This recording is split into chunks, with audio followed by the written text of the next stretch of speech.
Om Nityananda Paramashivoham. Om Nityananda Paramashivoham. Om Nityananda Paramashivoham. Om Nityananda Paramashivoham. Om Nityananda Paramashivoham. Om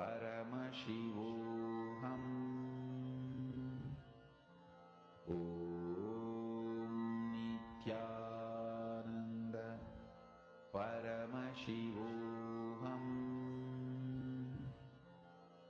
Om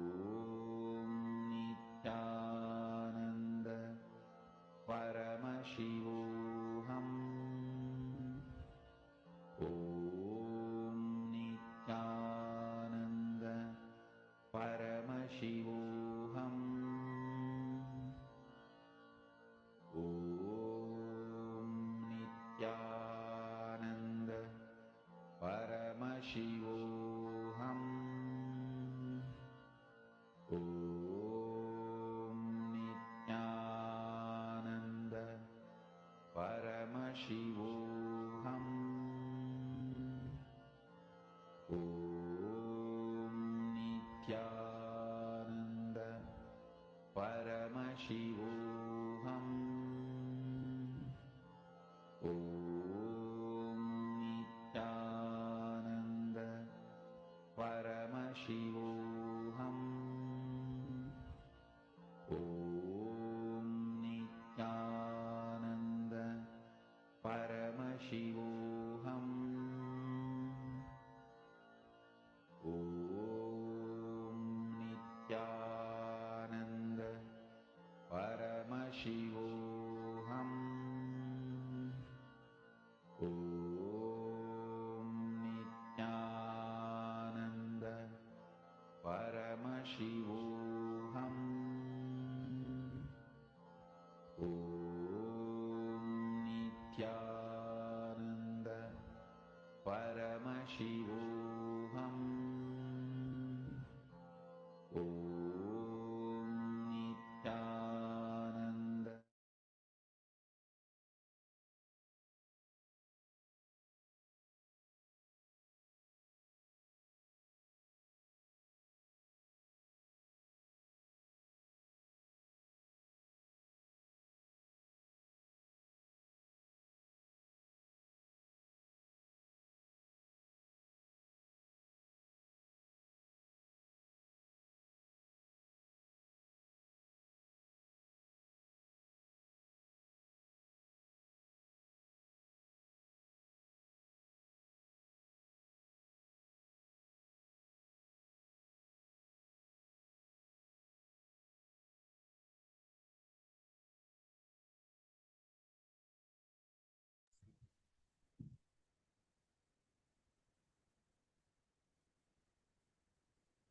Yes, let's all now verify.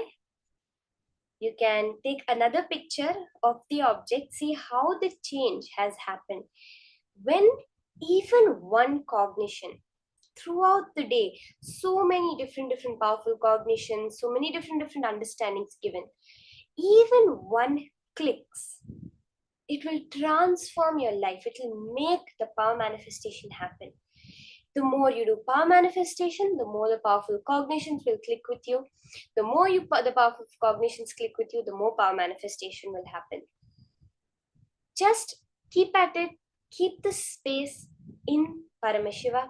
Everything will just manifest. Now, we're going to enter into the next session. At a very fundamental level, based on what society has taught us, we have an understanding that having a desire is wrong. It's wrong to want something. But Swamiji says that desires are not wrong. It is these contradictions, these conflicts, and these complications that make the desire wrong. Now, we're going to be entering into a very beautiful process to purify our desires. Let's now understand this and experience it from Swamiji himself.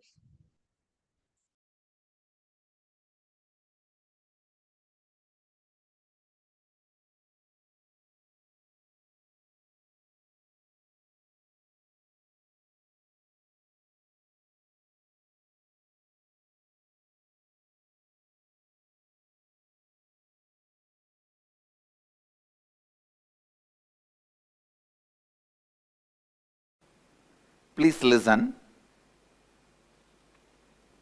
The next layer we are going to work is breathing layer, Pranamaya Kosha. In Sanskrit, we say Pranamaya Kosha, breathing layer.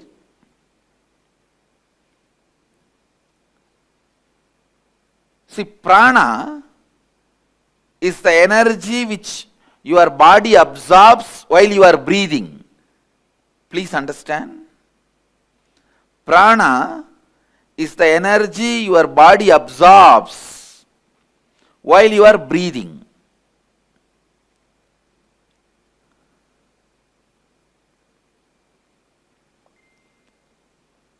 Air itself is not prana, but the energy which comes through the air is prana. Air is like a vehicle. Air is like a vehicle. On a physiological level, prana refers to your circulatory and respiratory systems. See, prana does 5 things inside you. Inhalation, that's called prana. Vyana means the air which goes inside and stays in you. Third, udana, the air which goes inside and spreads all over the body. Samana, the air which leaves your body. Apana, the air which does cleaning process in your body. Actually, these 5 movements of air energy inside you, as totally called as pranic layer. Please listen. I'll repeat once more. The 5 breathing activity happens in you. Inhaling, holding, exhaling, spreading all over your body, and cleaning. These 5 put together is called pranic layer. And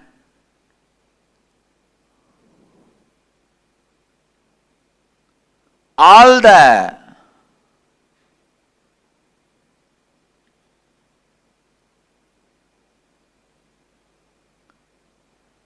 energy which happens during the breathing process gives life to you.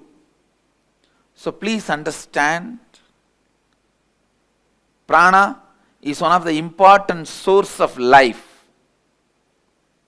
In this layer, all our desires are stored.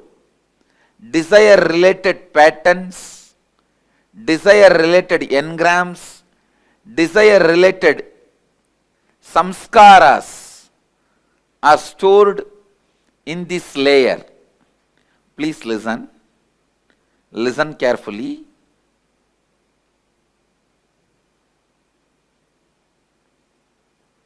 Your desires are your life.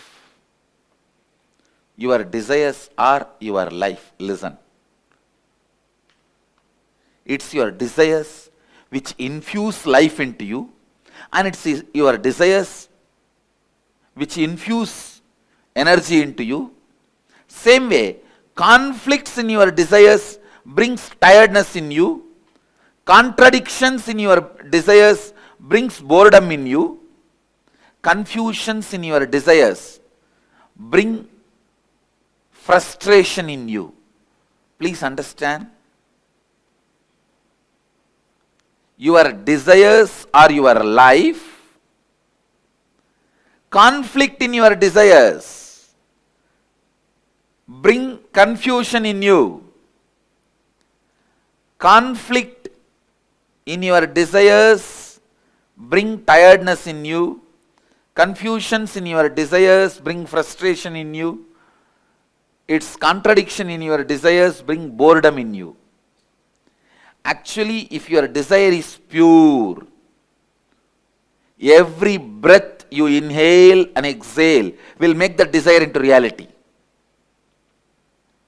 When your desires have conflict, confusion and contradiction, every breath brings tiredness, boredom, frustration in you. Every breath is like a air blower into balloon. Your desires are the shape of the balloon. If the shape of the balloon is Tom and Jerry, when you blow the air, you will have Tom and Jerry. Conflict, constant conflict.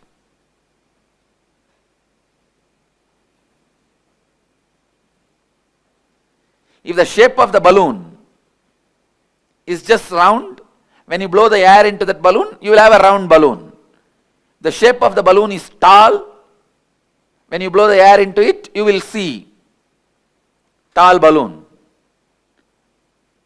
Your breath infuses energy into your desire. So the one and only thing you need to do in your life is not giving up desire, but removing the conflicts, confusions, contradictions in your desires.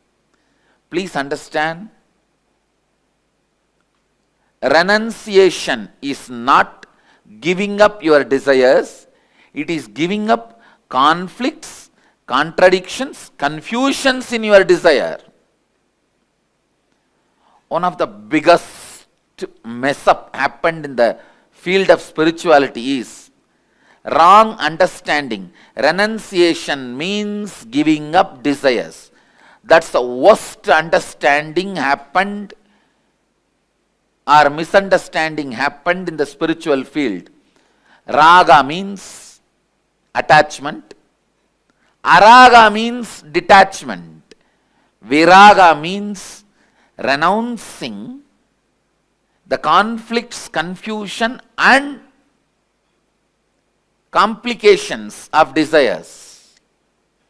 You need viraga, vairagya. Viraga becomes vairagya. Please understand, renouncing desires is not what we want. Renouncing the complications, contradictions, confusions is all we want. Renouncing complications, confusions and contradictions. That's all we need. That's all we need.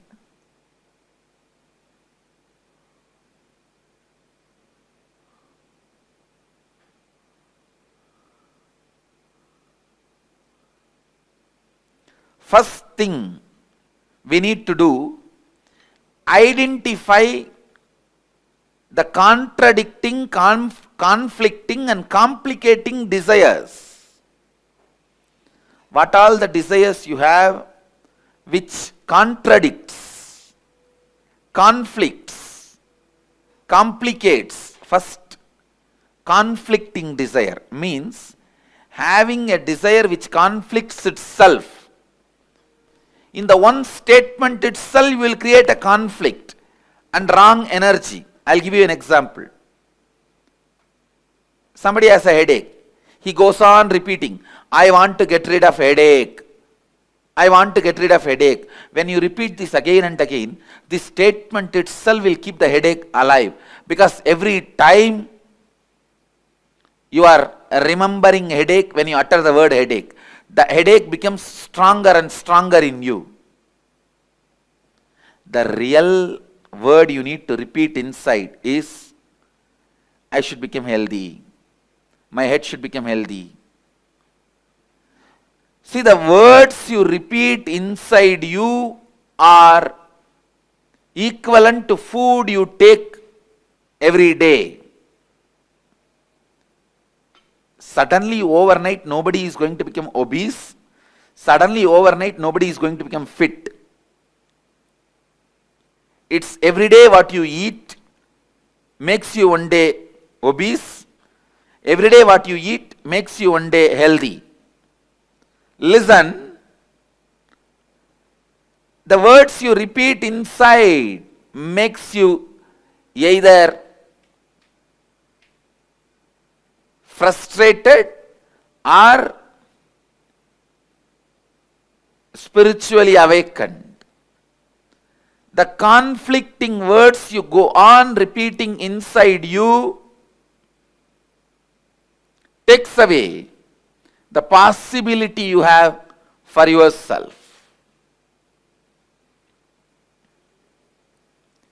Second, contradicting desires. Having two or more desires at the same time which contradict each other, which you cannot fulfill at the same time. For example, you want to become a CEO and be an active life from morning till evening, managers meetings, team meetings, and people listening to your words, commands, decisions. You want to be a person who calls the shots, rolling chair and active life. One, you aspire for that. The other side, you want to throw away everything, go and lie down in the beach, resting. This contradicting desires.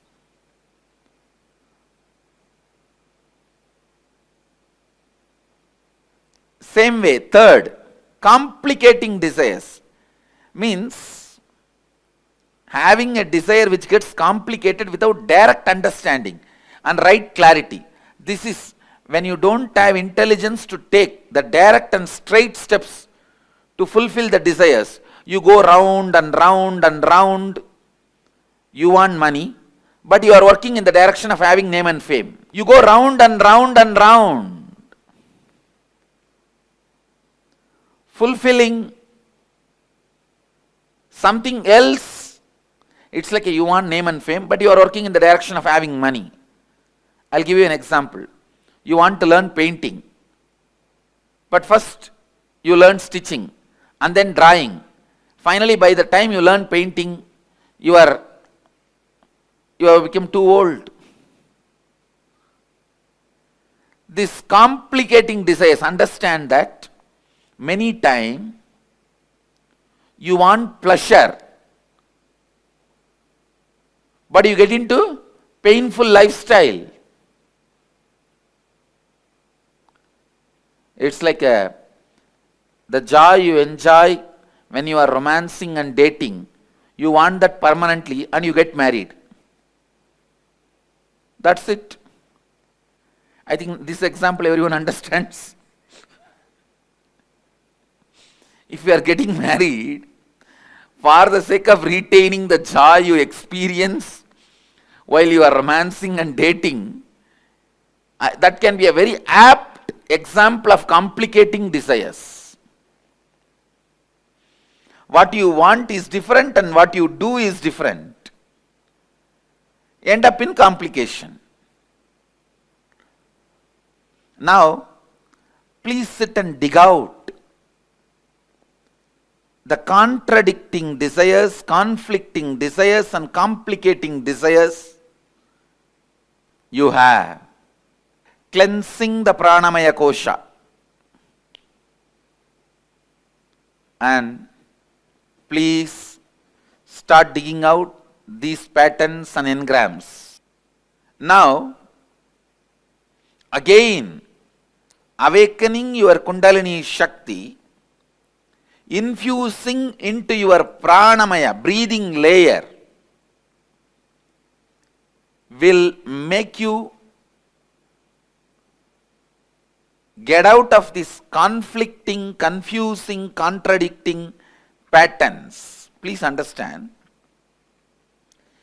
whenever you become powerless in front of a desire, that becomes conflict, that becomes confusing, that becomes complicating. Listen carefully. Whenever you become powerless in front of your desires, those are the moments the conflicting, contradicting, confusing knots are created in your desire pattern. So naturally those knots does not allow the fulfillment or completion of your desires. Now, one by understanding and completing, second by awakening your Kundalini Shakti. In both ways, I'll help you to overcome these complications, conflicts and confusions. This Kriya we are going to do, the process we are going to do now, is a very powerful process to awaken your Kundalini and your pranic layer, so that you can be free from all this conflict, confusion, complications of your desires. So listen, the first step, listen to the first step. Inhale as slowly as possible. Hold as long as possible.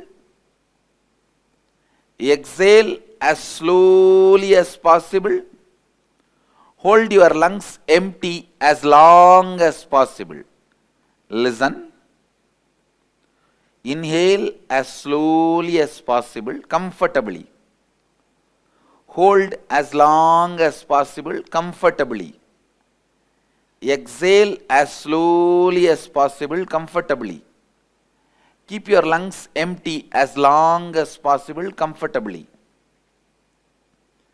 If you already have high blood pressure, any problem in the lungs, any heart disorders, any other serious illness, please do not do this Kriya. Others, do it very sincerely, as much as you are comfortable. Let's start the process. During the process, you should be standing. Please stand up. 3 feet gap between both the legs. Put your legs wide apart. Inhale and exhale.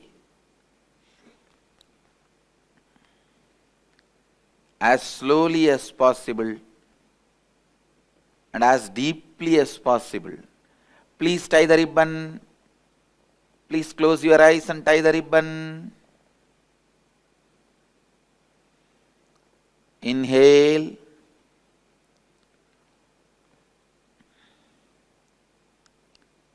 As slowly as you can. Hold as long as you can. Exhale as slowly as you can. Hold the lungs empty as long as you can. Again start inhaling as slowly as you can. Please start. Continue again. After a few minutes of break, the same breathing process. Others, please continue as slowly as possible, as comfortably as possible.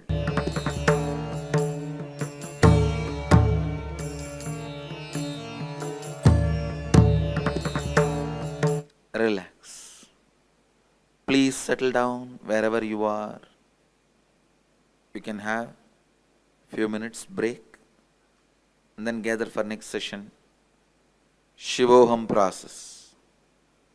The process to awaken your Kundalini Shakti directly Let's get ready for Shivoham process. Let's gather for next session. Thank you. Be blissful.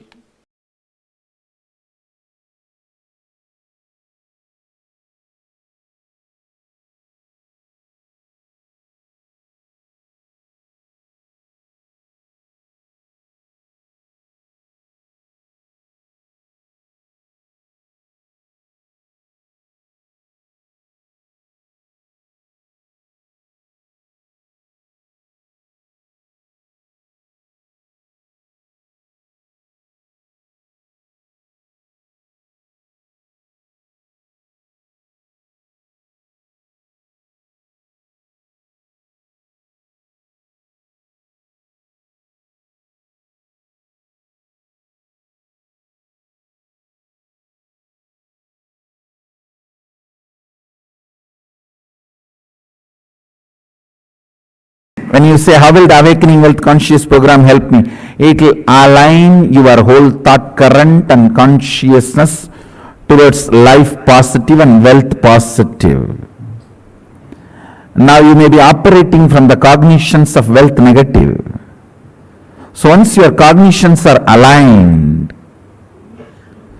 please understand, whether you work or not, even your breathing gives life to your cognition. That is why don't go near bad people. Even if you breathe their air, it is bad for you.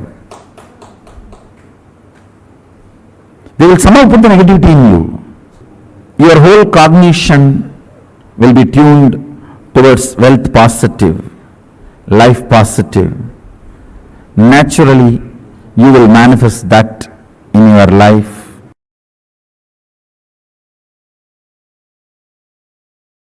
Understand, giving 1 crore does not make somebody wealthier. Somebody who feels wealthy gives 1 crore.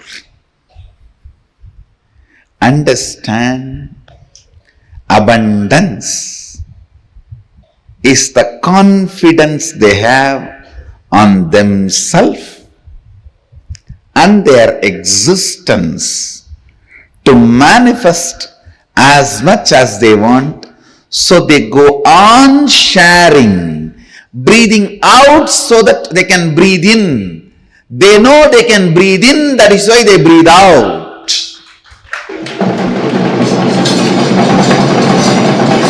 If you are doubting, will I be able to breathe in and hold the breath inside, you will be dead.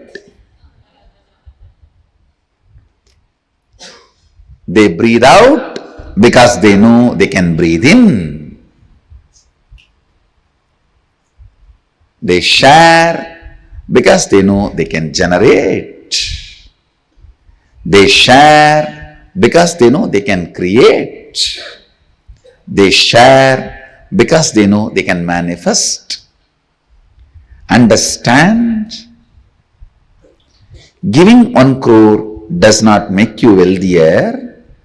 Person who feels wealthier gives 1 crore.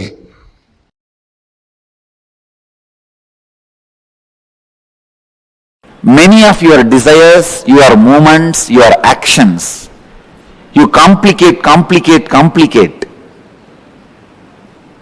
Because you have a prejudice, it cannot be solved. All of you understand? How you relate with yourself. Conflicting, contradicting, complicating the desires.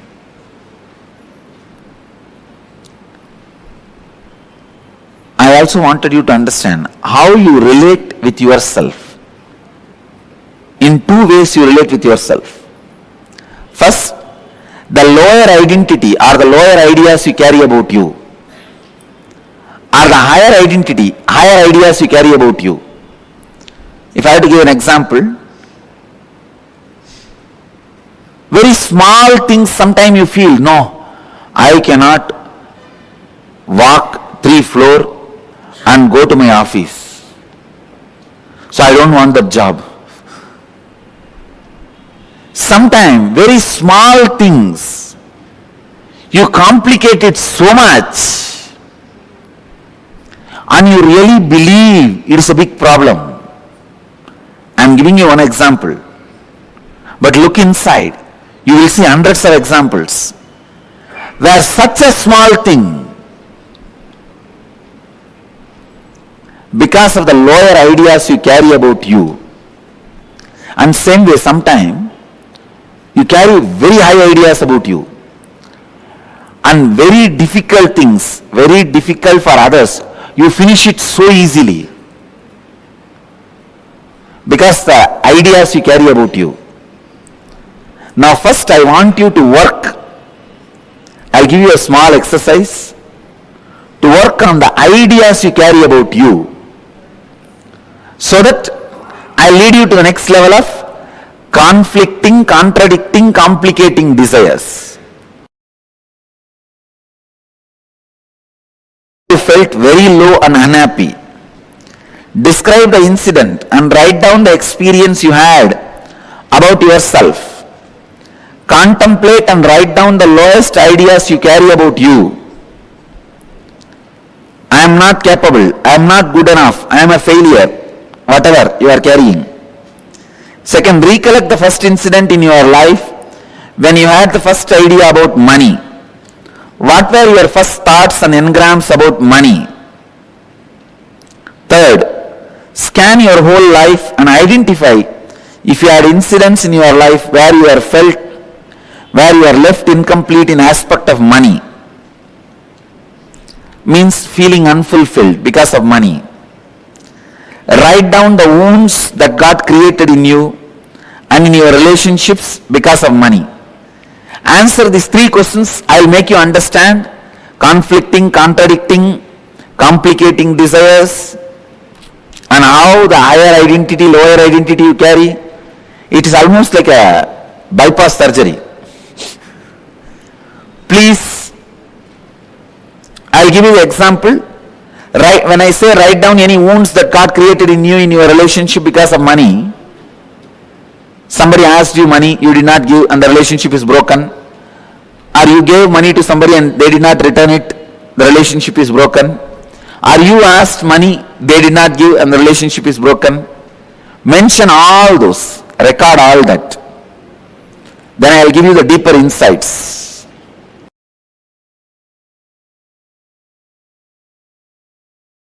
First thing, you do not manifest what you desire, but you manifest what you believe. You manifest what you perceive. You manifest what you cognize. If you cognize struggle as you, if you believe you as a struggle, you will manifest only that. If you believe, if you cognize, if you perceive you as the ups and downs, you will manifest only that in your life. So the first basic truth. So if you perceive yourself as a struggle, you will manifest only that. And you desire health, wealth, joy, completion, enlightenment, stress-free, beautiful, blissful, content life. But you perceive you are not qualified for that, or that is not going to happen for you. You are not capable of taking responsibility for that. Unfortunately, you manifest what you perceive, not what you desire. Unfortunately, you manifest what you believe, not what you desire. Now,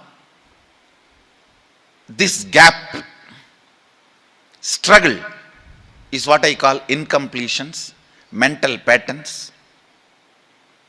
When the completion starts happening, your perception, your beliefs become your desires. Your desire and your beliefs becoming one is what I call completion. Then simply you start manifesting. What do you want to manifest? Listen carefully. whatever you want to be. Enlightened, healthy, wealthy, whatever. The actual work you need to do is on your fears. Actual work you need to do is on your fears. You are working on many wrong things.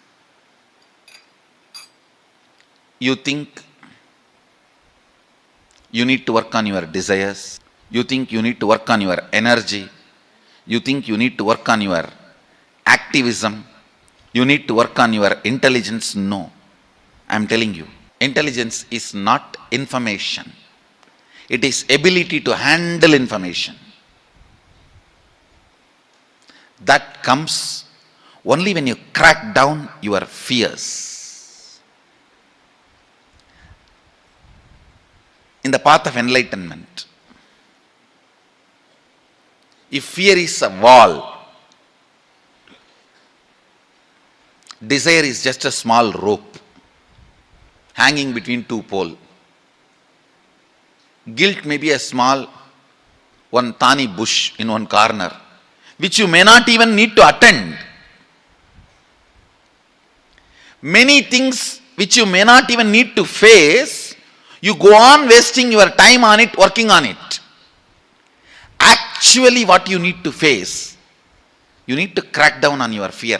That is the most important wall you need to break. Even here, the secrets of attracting wealth, the most important thing you need to break is your fear. You need to crack is your fear. It's for the courageous. Actually, I see, from my own experience, I tell you, wealth worships the feet of courageous people.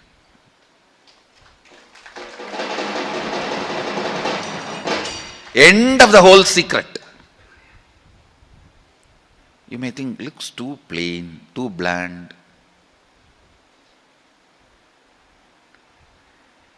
Internalize your inner space. Internalize this truth. Use this truth as a weapon to beat yourself down. Understand? If you beat yourself with the truth, you will never collapse. You will rise up. Wrong part of you will be broken, destroyed. Not the right part. If you beat yourself with lies and luxuries, you will unnecessarily not only create powerlessness, you will be growing in wrong direction. Drill yourself with this one truth.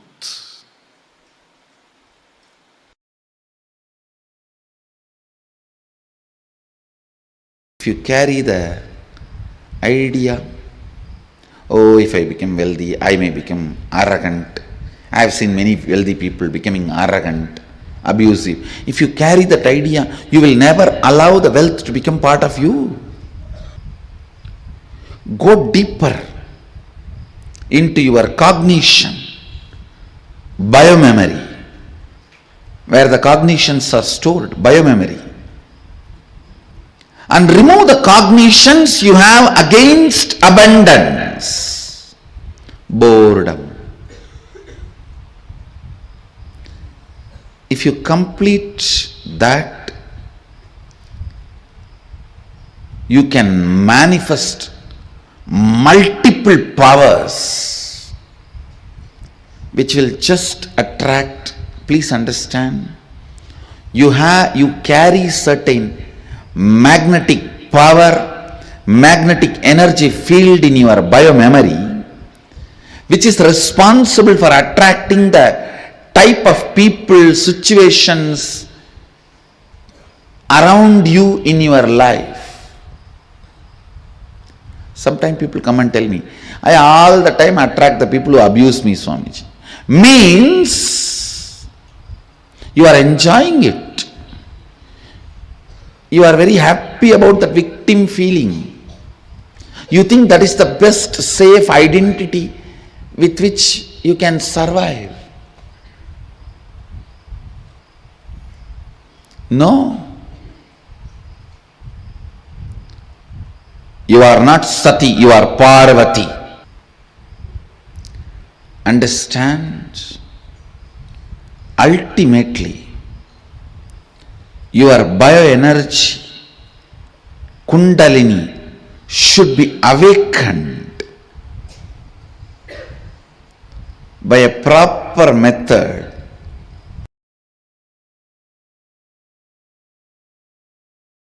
Known or unknown, you can complete.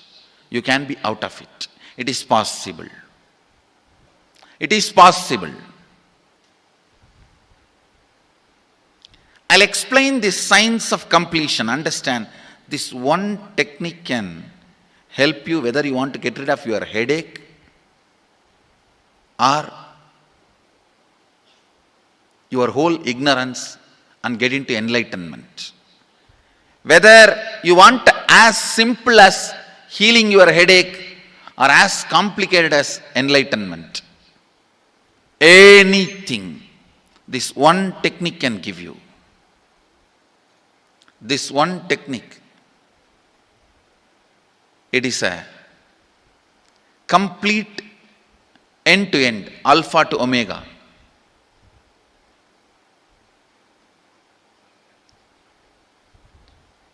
It's from Sadashiva directly. In the Agama, 94th verse, 22nd technique. The chapter is called Shivajnanopanishad and also called as Vijnana Bhairava. Chittat yanta kritir nasti mamantar bhavayet iti vigalpanam abhavena vigalpair uchito bhavet. You don't have to remember. I am uttering every time so that I will remember. That's all. No, it is just to keep the purity of the teaching. I want all of you to know, whatever I am sharing with you is my personal enlightenment experience, which is in tune with the earlier master's experience. My Apta Pramana, my Atma Pramana in tune with the Apta Pramana, means the earlier masters. The Shastra Pramana. Only that can become your Sakshi Pramana. Never learn from a person who does not have Atma Pramana, enlightenment. He will be only Pandit, repeating. Same way, never learn from a person who claims yes, enlightenment, but does not keep his experience in tune with the Shastra Pramana and shares with you. It's always dangerous. Maybe it must have been good for him, but we don't know whether it is good for all of you. The Atma Pramana should always be acid washed with Apta Pramana, Shastra Pramana. Only that can become Sakshi Pramana, experiential reality for you. Never learn from anybody who has only knowledge, not experience. Same way, never learn from somebody who claims having only experience and does not connect, purify, make it in tune with the Shastra and presents it to you. There is always a danger.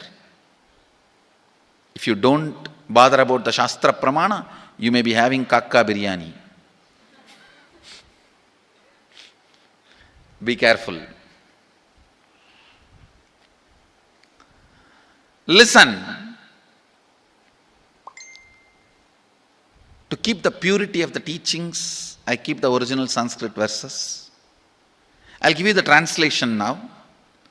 Consciously feel within the mind stuff of past memories of incompletion with its activities as mind, intellect and ego not existing in me. By contemplating this way in your inner space, disidentify from the past impressions and memories of completion. Put your active attention at the space of past happening. Relive these imagined impressions and memories of incompletion. Then the mind stop having fully ceased from its present characteristics of forming thought patterns and cognitions is complete. Thus you become complete and achieve the original space of complete completion. Listen. Now I will explain. I have read out the translation. I will explain what to do. Now you wrote many of the patterns, incompletions, thought currents you are having about money, ideas, cognitions. You developed about money from the young age. Do only one thing.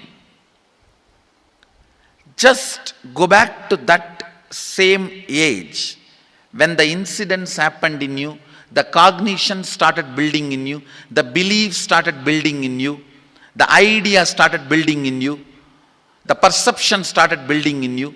Relive the same situation. I am not asking you just remember. Remembering means, for example, something happened at the age of 7 which is still hurting you about money. You asked 1 rupee from your uncle and he did not give, but he gave it to his son. It's still sitting and hurting. If now you are 47, this happened 7. You being 47-year-old person and remembering what happened at the age of 7 is remembering. Forget you are 47. Forget who you are now. You may be having millions. Just become that 7-year-old who asked and did not receive. For you that 1 rupee must have been almost life. I have seen people, they develop even wheezing when they were not given as simple as a chocolate or an ice cream by their friend or family or brother. I have seen. Because for a child, it may be life. Just go back, forget who you are now. Become that person. When that incident happened, relive. Just see what has happened at that time. You will see many of the unknown, suppressed emotions will break. And I tell you, many diseases will be healed. I have seen people walking out of tumors, cancers, asthma, wheezing, just by completion. Because many of your diseases have their roots in some of the incompletions of the past. When you relive, many pain parts in you breaks. Pain bodies collapse. The pain patterns melt down, which completes many other issues which you don't even remember.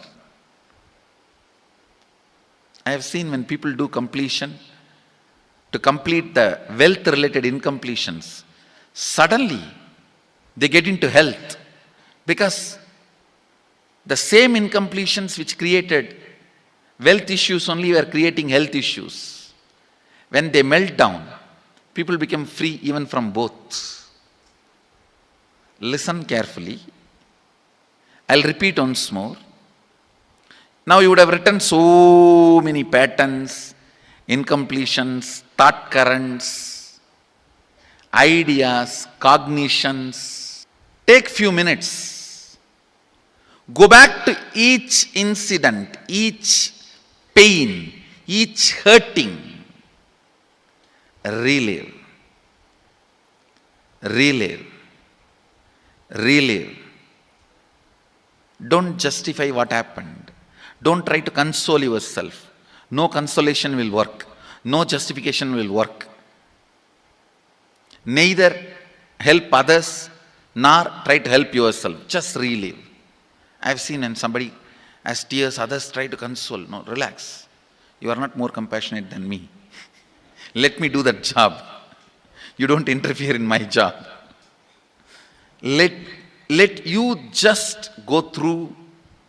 Even you don't try to console yourself. That is not going to work. If something has to break inside, let it break. It's okay. When you relive, the powerlessness, incompletion, loses power over you.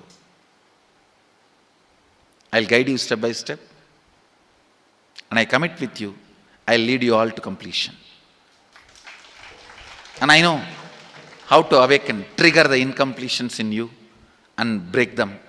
Help you to relive and relieve.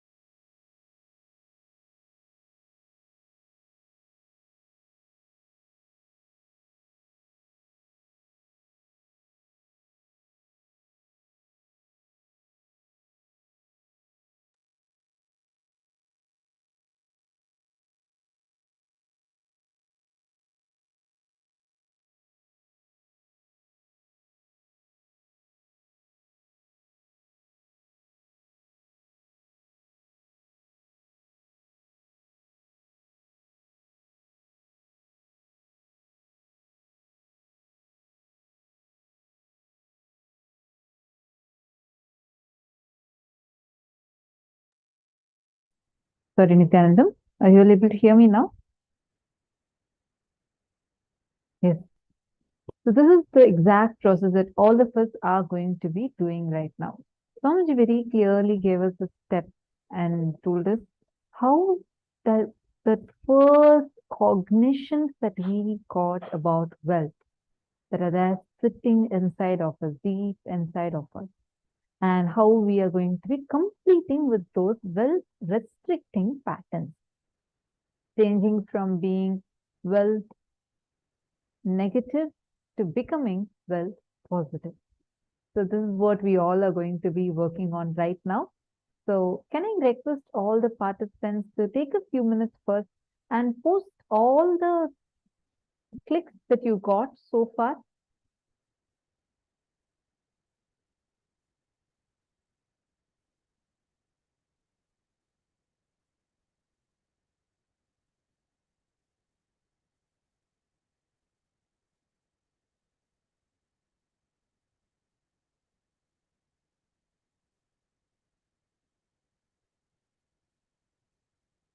Whatever clicks you have gotten so far.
Awakening wealth conscious will align your whole thought current and consciousness towards life positive and wealth positive. Now, you may be operating from the cognitions of wealth negative. Many of your desires, your movements, your actions, you complicate because you have a prejudice. It cannot be solved. In two ways, you relate with yourself. First, the lower identity or the lower ideas that you carry about you, or the higher identity, the higher ideas you carry about you. If, for example, very small thing, sometimes you feel, no, I cannot walk 3 floors and go to my office, so I don't want that job. Sometimes very small things, you complicate it so much and you really believe it is a big problem that you have. How many of you are able to relate with this? How many of you are able to see, yes, that's so right. Even I can see in my life that many times something very small, I complicate it like so big. How many of you are able to see this in your life? Oh, I have to tell you this. I used to carry this cognition. I shared this earlier. For me, was doing yoga on this Malakamba. We have a huge, like, I think it's about 8, 9, I think about 10 feet tall, 10 feet tall pole we have. And so you're supposed, it's like a wooden pole, like a thick, it'll be, I think, like a pillar kind of a thing, and it'll be completely smooth. And they usually apply oil on it, and you're supposed to be climbing on that and doing yoga. And we also have something called as the Kundalini Rajya Yoga. It's a yoga that you do on the rope. And Swamiji had told us to all the balasans, all the kids, start doing these 2 yogas. I was a bit heavy, so I used to have one really strong fear. God, what if I climb on it and suddenly that falls and breaks? Or what if I climb on the rope? It is actually, if you see, it's completely delusional. First of all, it's not going to happen. I was neither that heavy nor the pole is going to be that weak. But I had so much of fear. Is to have like a fear. God, what will happen suddenly if I climb the rope and suddenly the ceiling falls down or the rope gets cut and falls down? What will happen? Everyone will laugh at me. This yoga will never come for me. And I used to not even try. I had so much, this complication in me was like so strong. I used to get so afraid. I did not even try to attempt it. Swamiji had told multiple times for us to do it. And I had every time I'll do it, okay, today I want to do, I really want to do. And I'll go near the rope. The moment I see it, even if before I put my foot on the rope, I'll get so afraid. Like all these delusions, it's complete delusion. Like it's not even factual, like not even 1%. But it used to be such a strong fear. I'll actually feel it like choking me, that fear choking me. I'll just not go near it. And almost after that Guruvak came, almost a year or so passed. All the other kids used to do, every other kid used to do, even the kids that are slightly heavier than me also used to be able to do, but I will just not be able to do it. It is like such a strong pattern. I don't know if I think I myself feel it funny. Like I used to think that, oh God, if I go and climb on it, what if it suddenly just falls down and people will all laugh at me? And like I had such weird cognition. And then once it was, I don't know, it was like one day, like one decision. I just felt like, after all, Swamiji has told. So if he ordains, he sustains. That cognition just clicked in me so strongly. And I ferociously declared, like I made a post on Facebook. I said that I'm going to be coming live from on top of the pole. And I made that as a post because I felt like if unless I take a ferocious step, I'm not going to be having a breakthrough. And I decided that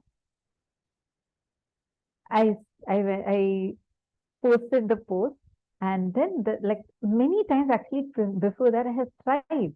I'll just like go near the pole or near the rope, and there'll be kids who will be trying to push me up. I'll be like, no, I just don't want to go. I'm so afraid.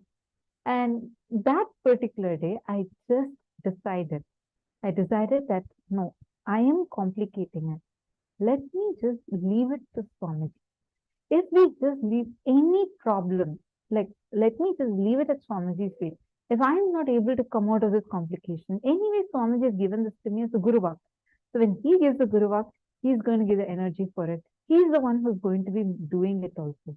So that one decision, I still remember, first time without anyone's support. I just went, I tried. Before even I could realize, I closed my eyes and I prayed to Swamiji and then I tried climbing. Before even I could realize, I was able to climb on top of it, and I went live on the Facebook by standing on top of that Malakamba. And from that, the biggest breakthrough was I was able to jump. Like these were all the things that I was really struggling with. I cannot, even in the ground, I'll have such a big pattern where I'll not be able to fall off at all. It's like I myself will stop. Even consciously, I won't be able to let myself fall, which was actually resulting in me having a lot of fear and wanting to take some big decisions, or like things that I felt like, oh God, a fear of failure would stop me. So that whole thing just got broken inside. And Swamiji saw that Facebook Live, and Swamiji said that I had a huge karmic breakthrough. Understand, it's just holding on to your feeling connection with Swamiji. Any of these biggest patterns that you are struggling with, hold on to your feeling connection. Just hold on to Swamiji. Take a big jump. You will see, not just you will have breakthrough in what you are looking to have, you will have a breakthrough in multiple levels, much, much more than what you can even imagine. So all the complications, conflicting desires, whatever you have identified, complete with all that you can complete with, and just take a decision that you won't have a breakthrough, and take a jump. You will just have a breakthrough.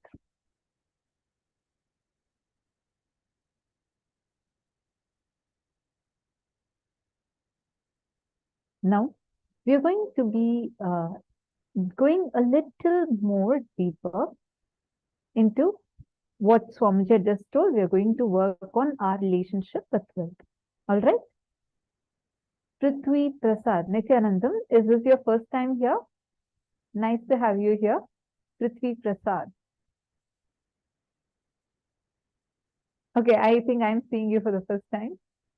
Where are you from?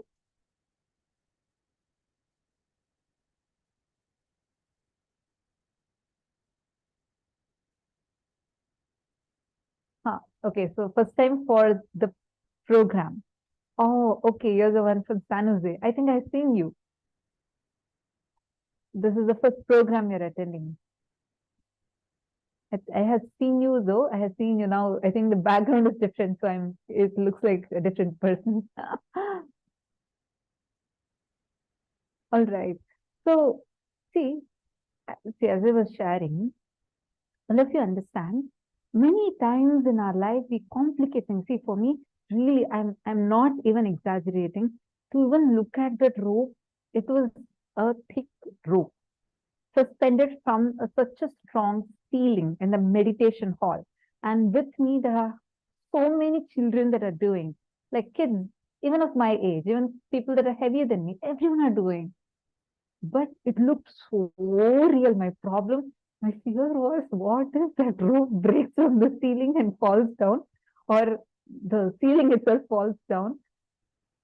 But that complication stopped me from like playing with my own possibilities. After that, like after that breakthrough, I was able to do asanas, not just normal asanas. I was able to even do like a cartwheel on the rope and many such things. It became advanced, but that one pattern held me back from experiencing the breakthrough. Same thing applies for wealth also. Look into your life where all you're complicating like this. This is the explanation about complicating desires. Where all in your life you will actually have a very delusory fear. It would not even have like a strong base. It's actually delusory. Sometimes you also know it, but the fear, it would not have logic, but it'll be so strong in you. Such fears, just holding on to Swamiji, just leaving things to like Swamiji, knowing that you are there, I'm taking this risk. You will see the breakthroughs you will have.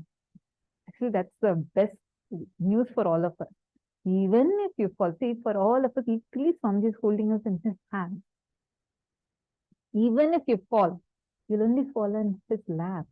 It'll never hurt you. Understand? Holding on to Swamiji and taking any risk because you have Swamiji with you. It's like the best, it'll be so delicious. Your life itself will be, you can take on any adventure in your life and always be successful in it. All right. So now let's do the exercise. We're going to be working on the restricting wealth pattern, which is there inside of you.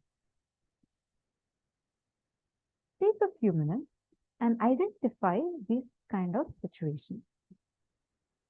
You felt very low, unhappy, where when it comes about money, the kind of cognition you carry about you inside of you. Please take a few minutes and start penning them.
Once you have written these steps, now recollect the first incident in your life when you had the first idea about money. What were your first thoughts, engrams about money? Look in. Take a few minutes and look into you. The first time it might have been probably you asked for a candy and then your mom said, hey, no, I can't buy you, that's too expensive. Or you said something. And what you have had as an experience, or you saw in front of you your parents being struggling for money. Your relatives spoke ill about your parents regarding money. The earliest experience you have had with money. Please start penning them down now. Go back to that. What were your first engrams? What were your first thoughts that you had about money? Take a few minutes and please start writing this down. And once you finish this, go to the next step. Scan your whole life and identify if you had incidents in your life where you were left incomplete in the aspect of money, means like feeling unfulfilled because of money, or wounds that you created because of money, whether it's in your relationship aspect, anything. What all are the things that you had in your life? You're going to scan your whole life and write. So please sit and do the second step and third step now.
All of you can please relax.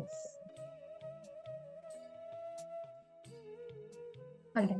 Now, in the same space, let us all enter into the next session, which is the power manifestation session. Please understand the secrets of attracting wealth. You being able to manifest wealth, you being able to attract wealth. All of it happens through very, very simple steps. Some of the most basic things, like Somji was explaining, right, about creativity, correct? That energy to create, the creativity dimension. Every simple step, every step of the way, you will be able to manifest wealth easily just by bringing some small changes in your lifestyle, small changes in your cognitions. So every one of us, when we work, when we understand, when we practice these sciences, you will see just by doing the most simple steps in one of your these things, you will be able to see how physically, actually in reality, you will be able to start manifesting that wealth. So it starts with them, right? Now, we're all going to be manifesting the powers of Ashtamahashakti. So there are basically 8 main characters, okay?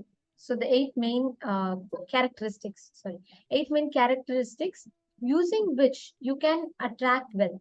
It is Mahima, Anima, Mahima, Garima, Lahima, Prapti, Prakamya, Ishitva, and Vashitva. So it's 8 in total. Basically, these are 8 actions of the mind. See, our mind or our reality, there are 8 laws using which you can create something. You can, like, for example, making something as small as you want, making something as big as you want, and making something as heavy as you want, making something as light as you want. And Ishitva is like lordship over something, Vashitva is attracting something. All of this you can manifest every step of the way. Any object, anything of your desire, you can pick that. Understand, if you just cognize and realize something that is having the, for example, let's say something that you want to attract, right? Now, when you just create the space, let's say you bring that lordship over it, how do you do that? When you know anything out in front of you is as per your control. If you can just increase something, decrease something as per your will, then you will know you can very easily play with reality, play with how things are happening in front of you. Now, I request every one of you, just go ahead and play with increasing the size of any object that you want. Any object it can be. Anima, Mahima. You can increase or decrease. Bring any object in front of you and keep that object with this clarity in your inner space. The ability to increase or decrease it as per your conscious will. That one is enough for you to start manifesting it so easily. Just keep any object in front of you. It can even be your height, in fact. And just chant the Mahavakya, and inside you experience that vast expansion happening. You will see how the object in front of you will actually physically expand.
Now, I request every one of you to just check, see how many of you have started manifesting with this. The moment you're able to manifest, the moment you're able to start playing, just play with the height of it. You will just see how, if you will realize how, if I can do this, I can also do this. That whole experience will start happening inside of you. You're getting it? Now, let us all enter into the next session where Swamiji is going to be revealing to us about comparison and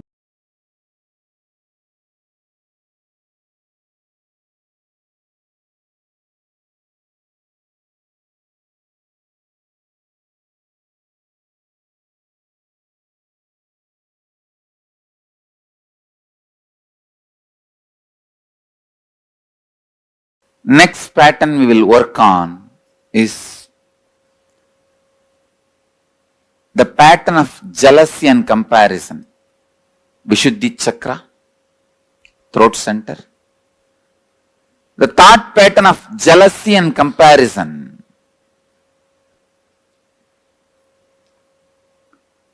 I tell you, most common and unaware engram is jealousy, comparison. It starts again from the early childhood. When your mother says, eat well, only then you will become like your elder brother. Study well, only then you will become like your father. Comparison is one of the most common and most unaware engram.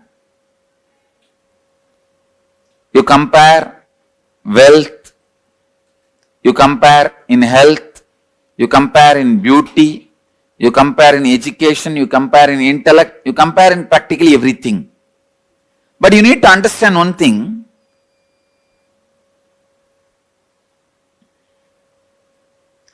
God is not an engineer to do mass production. Only in mass production you can compare one product with another. God is an artist. He paints each one of you. He designs each one of you. He carves each one of you. How can you compare between one art piece and another art piece? You are unique. Each one of you are unique. All of you are not equal. No. All human beings are not equal. No. All human beings are unique. It's like each human being is a unique flower. Uniqueness flowers in you. Fulfillment flowers in you when you realize your uniqueness more and more and more.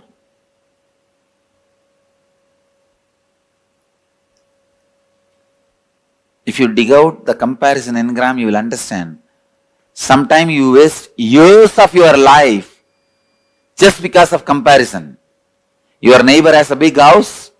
Even though you don't need, you waste so much of your time, energy, putting it and investing it in a house.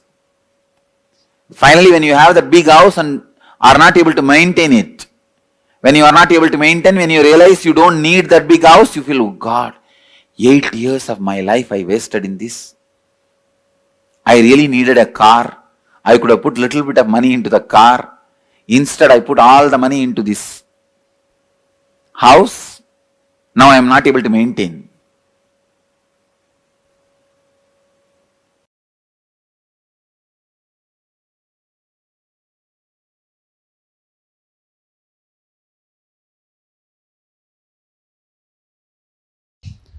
Please understand, if you are struggling with money, you are enjoying the struggle.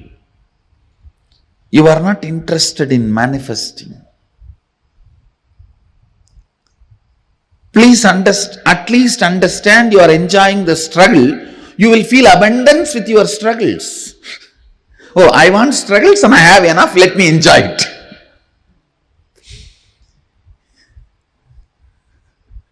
At least feel abundance You want struggles, 2000 struggles around you, and you have 2500 struggles. Enjoy them.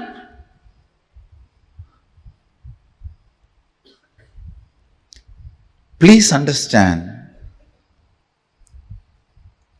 there is no such thing as struggling with money. If you want to have struggles, you will have struggles. If you want to have money, you will have money.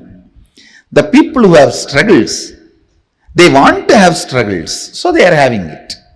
People who want to have money, they want to have money, they are having it. So, decide, you want to have struggles or you want to have money, you will have it. That clarity should come to your biomemory and muscle memory. You will have what you want. Next.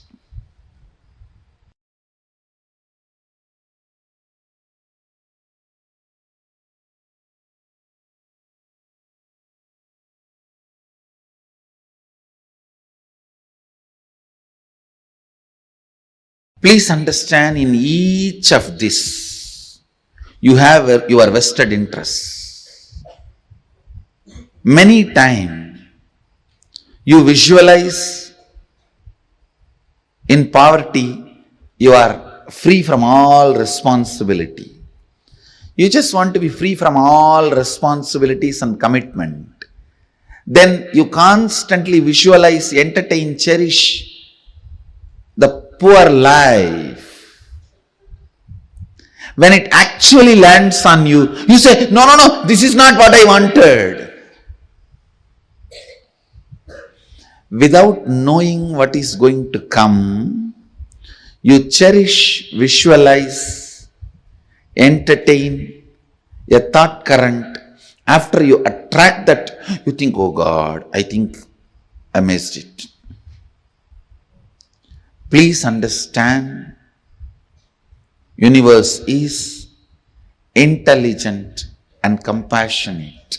It gives you only what you ask for. Never anything else. And if you have manifested poor health, unhappy relationship, poverty, look in why you manifested. Why you manifested. And dig it out from your muscle memory and biomemory, the root patterns. Why you manifested poor health, poverty, unhappy relationships, and complete it, you will understand you always manifested only what you wanted, knowingly or unknowingly.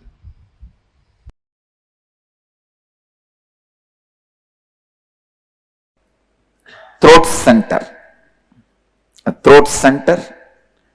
This throat center is blocked when there is a non-alignment between the imagination, expectation you carry about others and the others' expectation about you. Listen.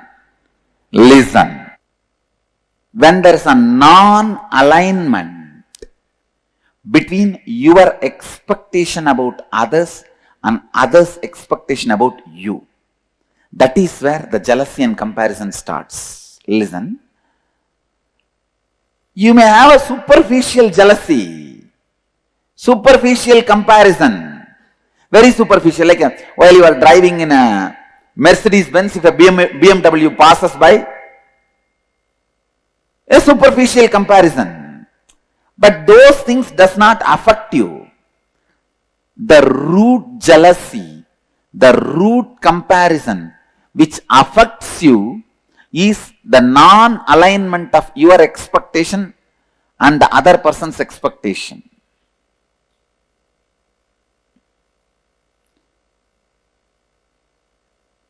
How many of you have in your life the non-alignment between your expectation towards them and their expectation towards you? Both of them are not in alignment. then you have a problem in throat center. Anyakara is what you believe and project others to be for you as per your understanding. Listen, these are all like a legal definition. Anyakara is what you believe and project others to be for you. In this example, what I expect you for me and how I tell that to you. Clear? For example, now I am expecting Bhagavan to build a temple in Dallas, so I am expressing it to him. This is my Anyakara. He expects me should always honor all the words I utter and fulfill them. That is his Anyakara for about me. Clear? But now there is a non-alignment where I am fulfilling but he is not ready to fulfill. Clear? So his throat has a problem.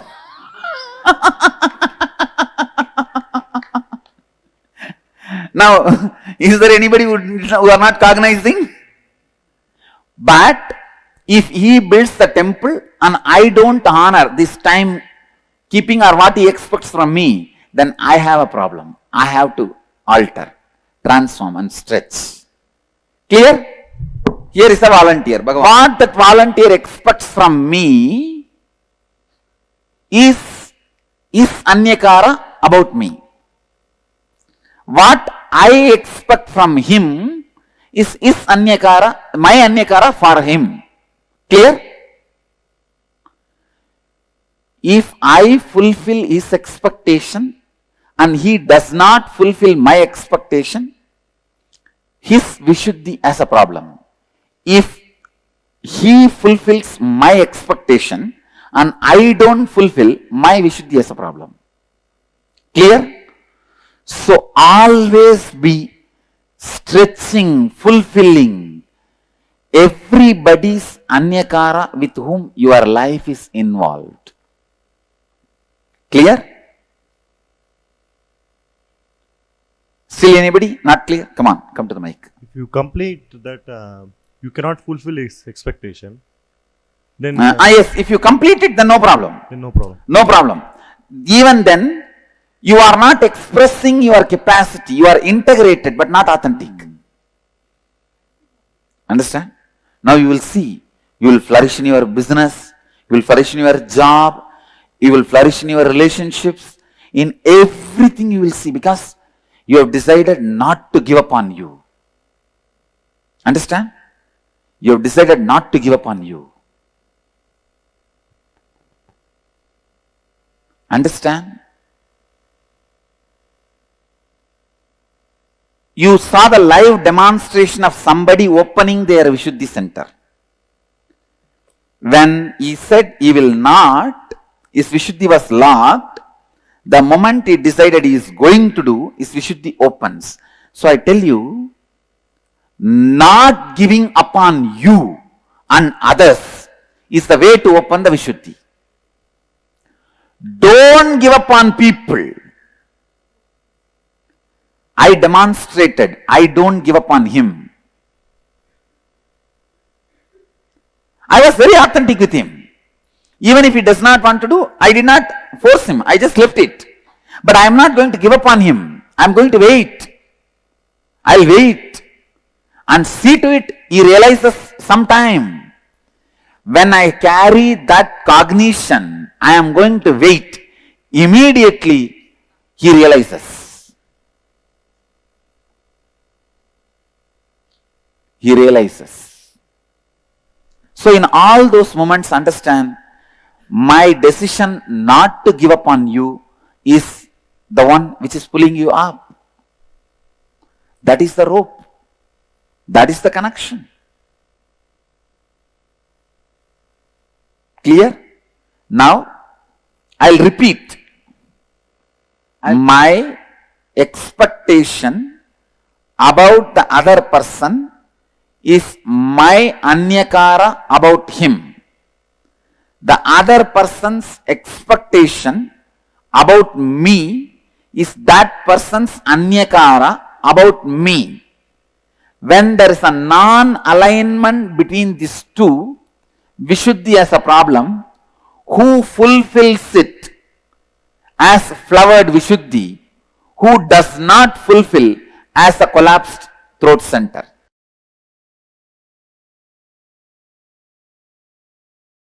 Now listen. Let me come back to emotion retention and emotion fermentation. You get multiple types of emotions, almost all emotions every day. Sometimes lust, sometimes greed, sometimes fear, sometimes the multiple versions of fear, sometimes worry, sometimes love, sometimes attention giving, sometimes attention asking, sometimes jealousy, sometimes comparison, various emotions, sometimes the willpower, sometimes arrogance, sometimes frustration, different emotions I can describe. All kinds of emotions you get. But logically, through your conscious decision, the thought currents or emotions which you cherish stays inside you and starts getting fermented. The good news is, no emotion gets fermented inside you. No fermentation of emotions happens inside you without your conscious support. You should understand that.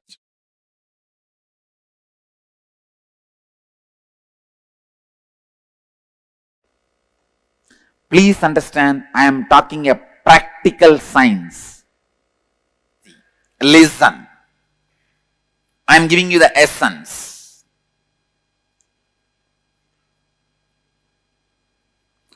Whenever there is an inauthenticity in anyakara, you end constantly comparing yourself and your life with others. You end up with jealousy, hurt, anger, suffering. Then you are caught in comparison and jealousy. Jealousy is outcome of deep, innate violence you carry. Listen, I am putting it in a better way. Please understand, when somebody expects something from you, when their image about you demands your expansion, you are not interested in expansion. The violence you have, you show towards them as jealousy, saying, you expect this from me? Come on, now I will expect this much from you. You prove. Getting it? Cognizing it? How many of you are cognizing it? Jealousy starts to justify. Listen. Jealousy starts to justify you not fulfilling others' image, or, listen, jealousy starts to justify you not fulfilling others' image. Understanding? See, I will not fulfill what he wants from me because he does not fulfill what I want from him. And I will expand what I want from him before even thinking whether he is going to fulfill or not. If he has 10 million, I will put it as 100 million I want from him. Then go there and say, see, he is not fulfilling my 100 million, so I am not going to fulfill what he wants from me. Getting it? Cognizing it? Jealousy starts as the justification Clear? Then it becomes a violence to declare your supremacy. Let me tell you, cognize, listen. First, hey, you have 10 million. If I ask 10 million, you may give. No. I'll ask 100. So you can't. So now, because you are not fulfilling, I can justify why I am not fulfilling. Why I am not expanding me to you? Because you are not expanding you to me. As a justification, jealousy starts. Then you have justified to many people that why you are jealous. Why you are jealous. Why you are jealous. You are justified to many people. And many people have fallen with your argument. And they say, all right, you are right, you are right, you are right. Then the jealousy doesn't keep quiet. It declares, now I am the supreme. Listen. For example, I say, hey, give me 100 million. You are not giving. So now I am also not going to fulfill your image about me. Then this fellow, yes, he says, yes, right. He falls. Then second fellow comes. For him also, I am not going to expand to you because you are not expanding to me. Justification. He falls.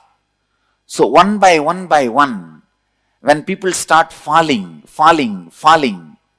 suddenly you declare, hey, I am the most supreme. How many of you are cognizing it?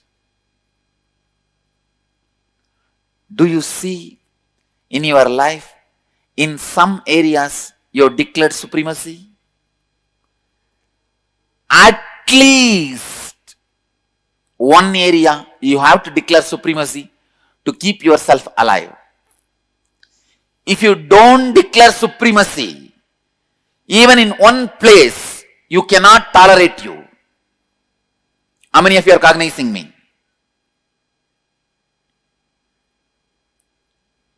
Clear?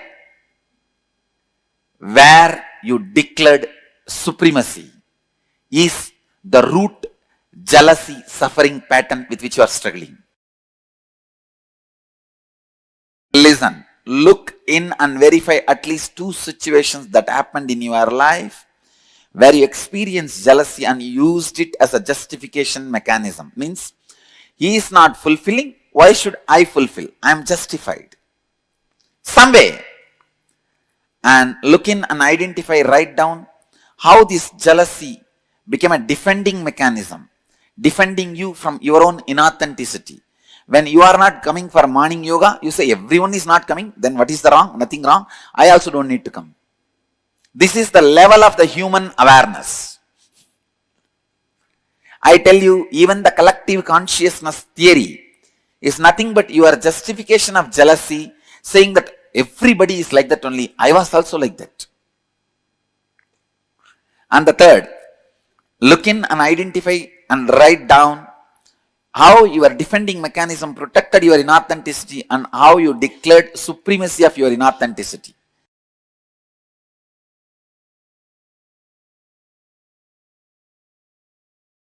People who are able to be energetic, alive, active, sharply thinking, strategizing, without the peer pressure of jealousy, comparison, they are going to accumulate exorbitant amount of wealth.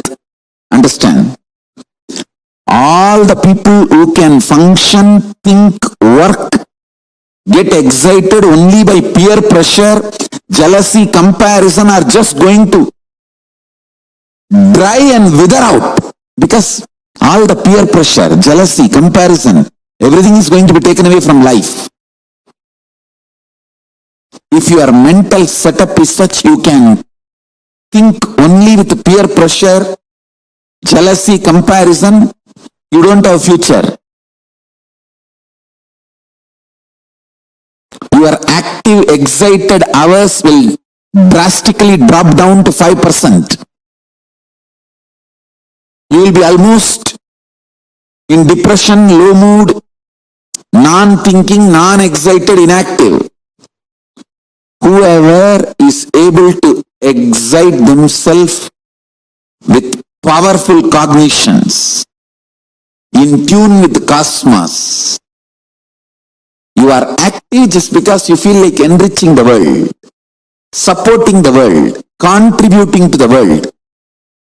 If your mental setup is based on contribution, enriching, spiritual strength and excitement, you are going to be active continuously and you are going to accumulate exorbitant wealth.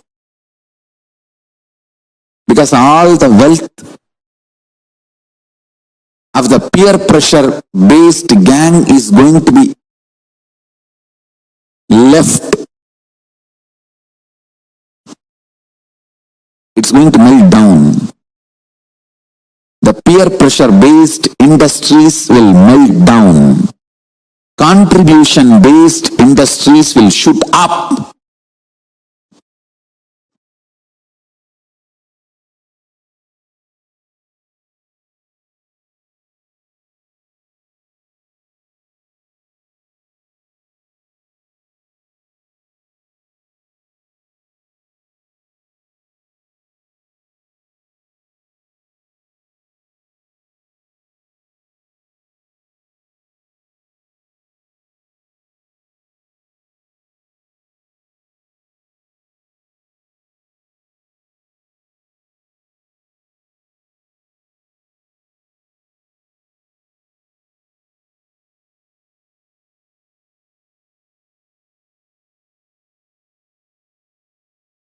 Please explain to all of us about jealousy, comparison, and how all of this branches into us. Did you know that your Vishuddhi chakra, right? Which is a throat center, which is what Swamiji is telling us, Vishuddhi, the example that Swamiji gave us, right? So this Vishuddhi chakra, for all of us, it's in the size of a small button in our throat. Whenever you are entertaining jealousy-based, comparison-based patterns, it shrinks, and it becomes like this small, right? And it is here in the throat center. When you are free of jealousy and comparison, it becomes something as big as a cartwheel size. I was so surprised when I heard this, but this is a fact. That's how the chakra expands. Every time you have jealousy or comparison inside of you, you are literally again and again going on putting yourself into that struggle. Like you're going to be stuck in that same vicious loop. Like Swamiji said, expanding your expectations from life and justifying that with your inability to do is jealousy. Every time where you justify your inability to do or your unwillingness to do with an like making a bigger scale, demanding more from life, using that as a justification, that violence is jealousy and comparison.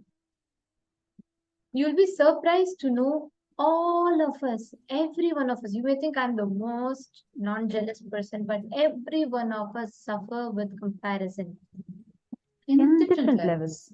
Each of us have different levels with which we struggle and suffer with. But all of us carry this cognition in us. All of us have this comparison and jealousy in us. Actually, Ma Hongzu, you're asking about how do we have to fulfill everyone's expectation? That's your question. See, Ma, Swamiji gave an example, right? As long as you have given a certain declaration and the world is expecting from you for the declaration. For example, my declaration to you all is what? I'm a sannyasi, I'm an acharya, and as an acharya, there is certain declarations, correct? The moment I declare myself as an acharya, that means I'm declaring to make myself available to you all to clarify or to help understand what Swamiji is revealing or to guide you all in certain exercises.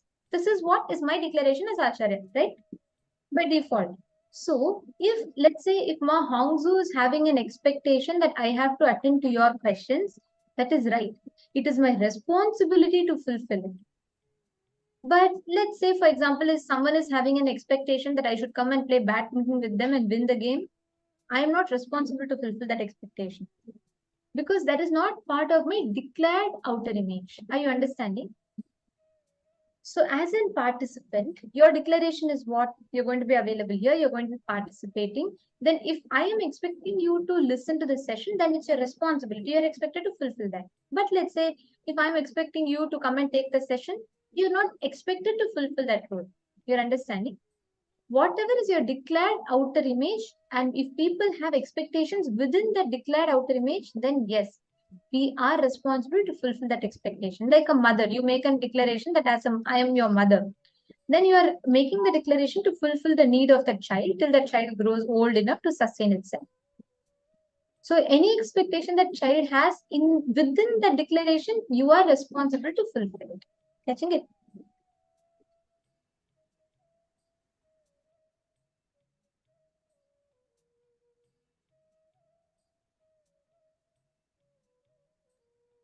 So this jealousy and comparison, right? All of us carry this in our lives. Every small things we constantly bring this jealousy and comparison in life. And we always constantly build this expectations in life, and every moment constantly we are going to be stuck within this jealousy comparison pattern. Every time what we do is whenever we are not able to fulfill, right? Let's say, like we are giving a declaration, okay, I'm going to be doing this. When we are not able to fulfill, what we do? We start justifying our inability to do something with another person's not doing. Like, for example, okay, I am committing that. I'll give an example with myself. So, if I am saying, okay, I am an acharya, and if I'm committing to make myself available for the 16 hours, if I am going to tell that, okay, because someone is not there, I'm not going to conduct 16 hours. See, someone is not fully listening for 16 hours, I will not conduct 16 hours. Understand, the moment we demand, we create that gap, that is comparison. That violence which makes us justify our non doing with an expanded expectation of someone else is jealousy. Always see, go back and look at all the complaints you have about another person. How many of you relating with this? When we ourselves do something, when we are not able to do something, we feel, oh, it's okay, I tried, and you know what, this is the best I tried, but it's still not happening. But the same thing, if another person is not doing, you feel like, come on, this person could have done just a little bit more, she could have tried, surely she could have gotten it. How many of us have that kind of a complaint inside of us?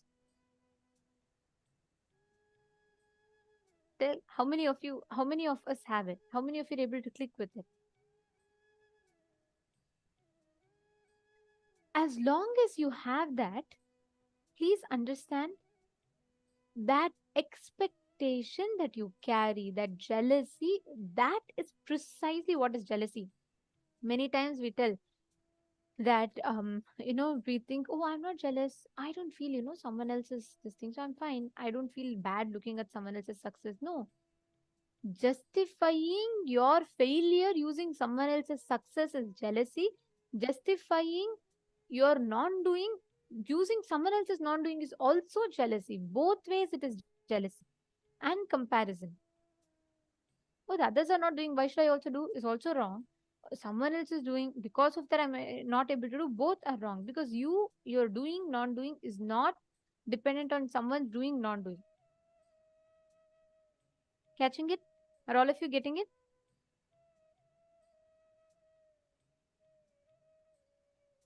So now, every time you have that justification inside your inner space, understand it, you are shrinking your Vishuddhi chakra into something small as a button, like this small. Every time you create this jealousy inside of you, the Vishuddhi chakra shrinks. Every time you enrich, the Vishuddhi chakra expands. What is in the size of a button becomes the size of a cartwheel.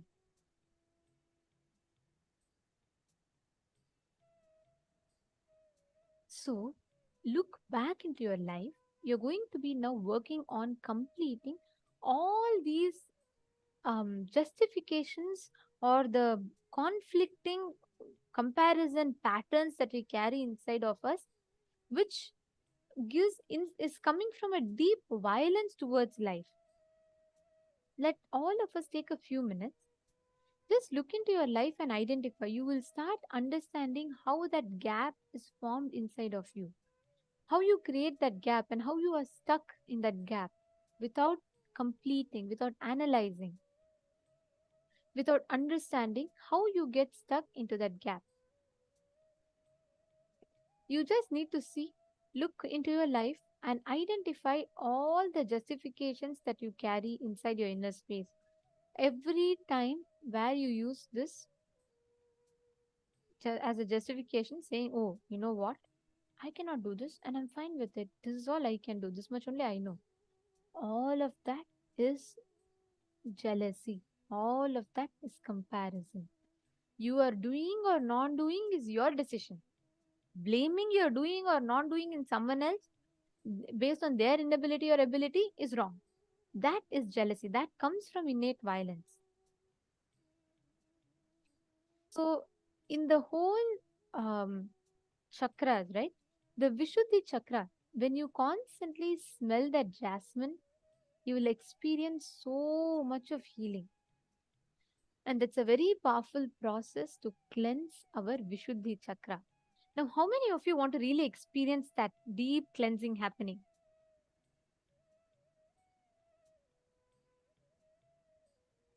Okay, beautiful.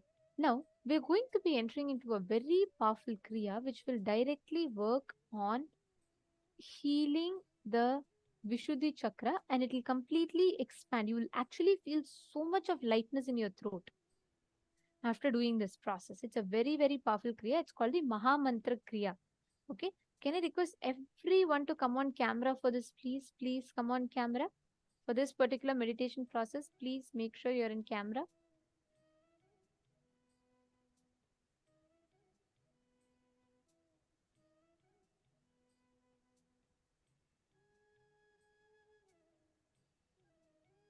Yes. Now, we're going to be entering into this Kriya.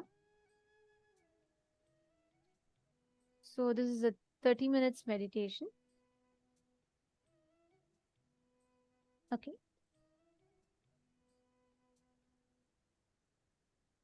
Sit with your head, neck, and spine in a straight line.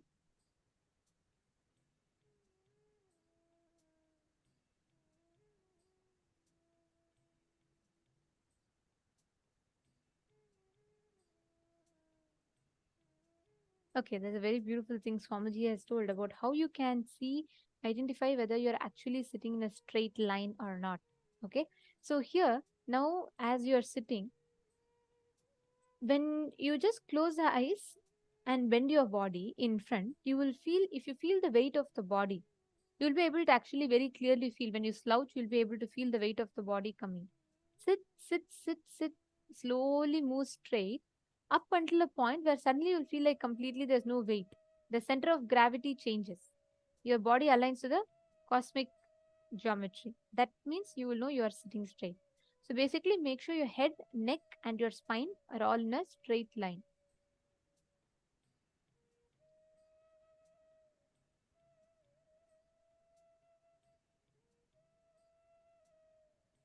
Now let us enter into the first step.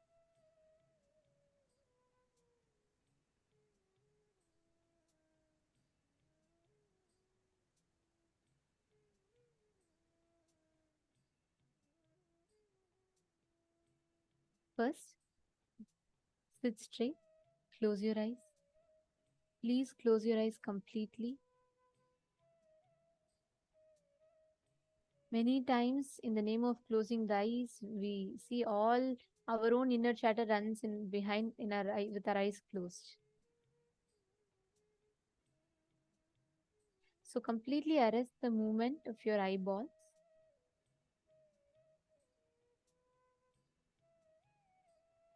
Bring yourself to the thoughtless space.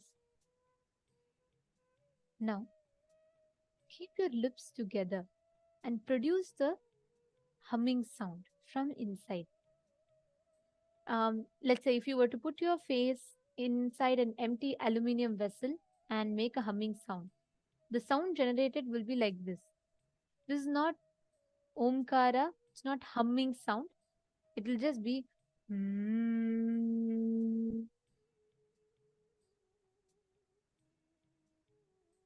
You're not going to do om, or you're not going to do hum. You're not going to hum. You're going to basically just purse your lips together. You're going to be putting them together.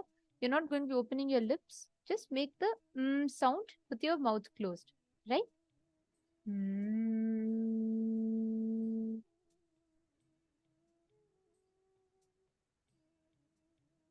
This sound should be as long as possible.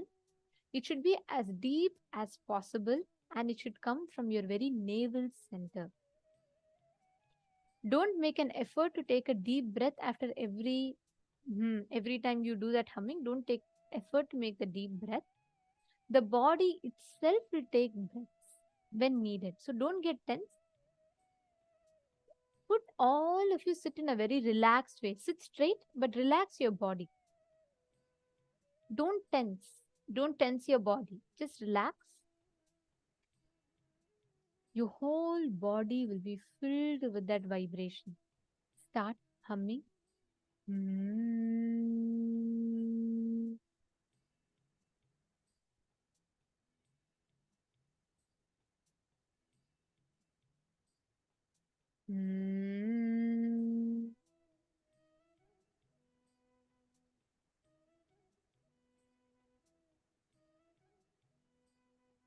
I request every one of you to please hum along.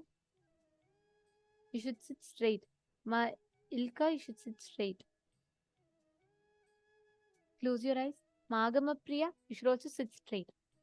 This is a very, very powerful Kriya. The moment you do this, you will see the impact it will have in your system. It's a very powerful Kriya.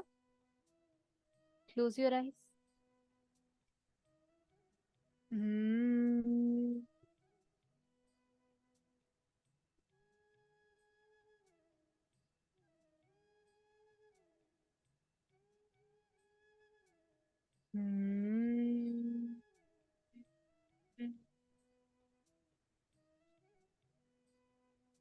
Let your whole body be filled with that humming.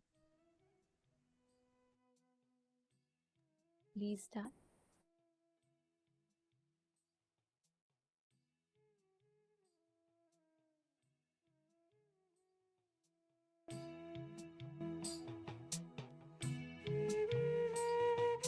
You're going to just hum for the next 20 minutes.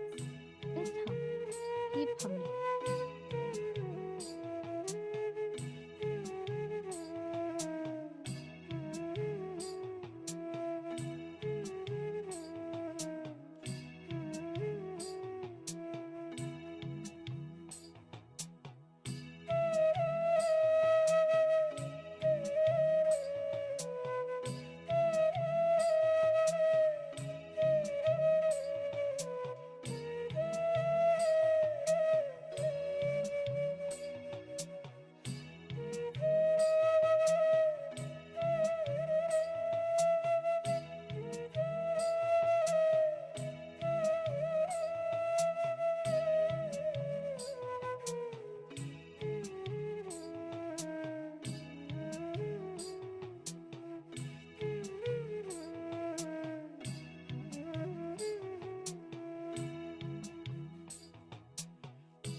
hum.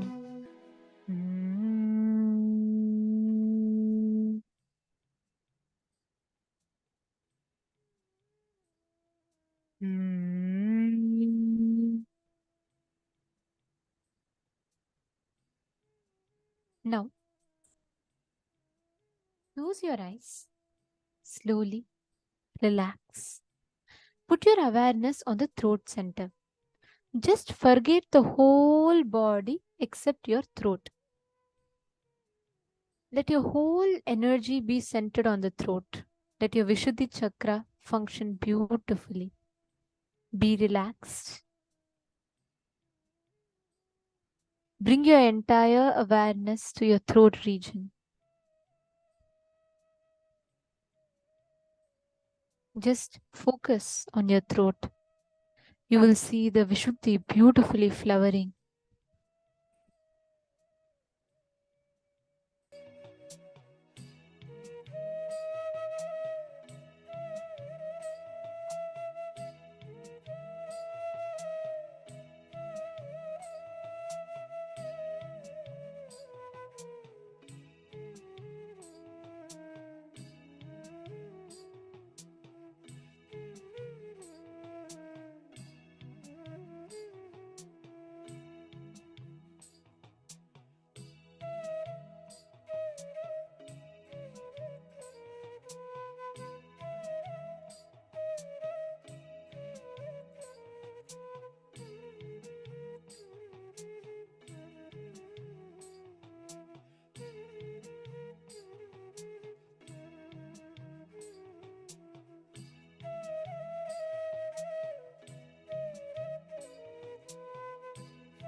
Please relax. Please relax. Slowly, very slowly, please settle down. This is a very, very powerful process which can literally work on directly awakening you to your experience, the ultimate experience of no comparison, no jealousy, and absolute completion in your inner space. How do you all feel after this beautiful process of Mahamantra? How was it and what is your experience like? Can I request everyone to take a few minutes and share?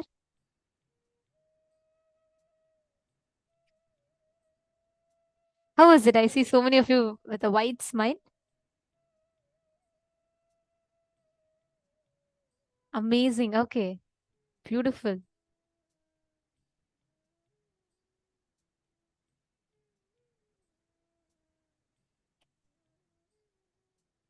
Very nice.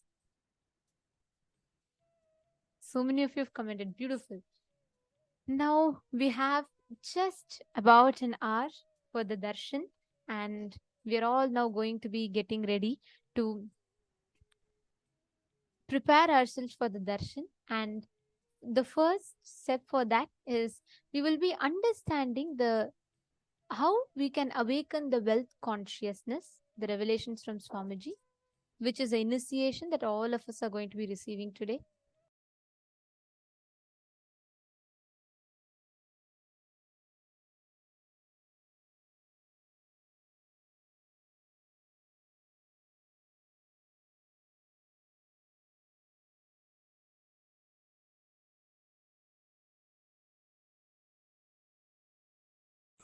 Awakening wealth consciousness.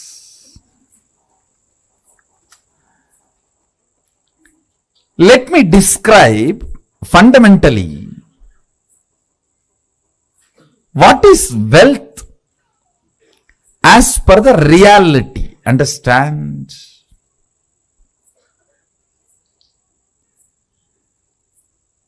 I am not denying the crude form of the wealth currency as some meaning. No, I am not denying. I am not saying that crude form of the currency, the country currency you use, the raw form of the wealth. I should say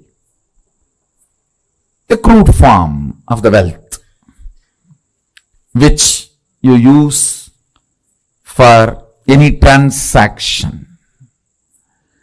I am not saying it has no role, no value, no. I only want to declare that is not alone wealth. Understand? Current which keeps the currency current is wealth. Understand? The Vedic definition. Current which keeps the currency current is wealth. What is fundamentally currency? 100 of us are sitting here. One has 1,000 rupee and he wants food. He gives that to somebody who supplies food. Then he gives that to somebody supplies raw material. He gives that to somebody who gives him health. He gives that to somebody who gives him a house. He gives that to somebody who gives him clothes. Continuously when it is moving, by the time that 1,000 rupee moves between many hands, its value has increased. Understand? The current which keeps the currency moving is the value of the currency. We may ask why some countries' currency has high value, why some countries' currency has no value or low value. It is our ability to keep our currency moving. The current which moves the currency keeps the value for currency.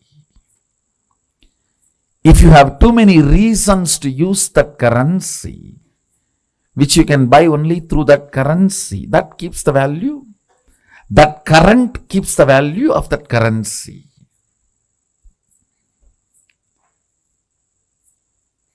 Mahadeva, Sadashiva, the greatest economist, defines wealth. Understand? You will never look at Mahadeva as an economist. Understand, he can wear ordinary Rudraksha bead which has no value. Because he wears it, becomes a trend, fashion, millions wear, and that becomes a valuable commodity now. Many of you don't know the Rudraksha I am wearing, that is more valuable than the gold covering it. It is highly praised than the gold covering it. You will not understand the economy of Mahadeva, Sadashiva, till you understand the real wealth. The economy of Vishnu is different. Whatever is valuable he wears. The world's largest gem, Shamantaka, is on his chest. Miss Universe is his wife. The best flight, Garuda, is his vehicle. But with Sadashiva, if you see, all the things useless for society, Basma, from the Smashana, that is his cosmetics. And the Rudraksha, which nobody touches, which is falling from the trees, some bead, that is his jewelry. Snakes, which nobody goes near, is his ornament. All the things he uses, understand.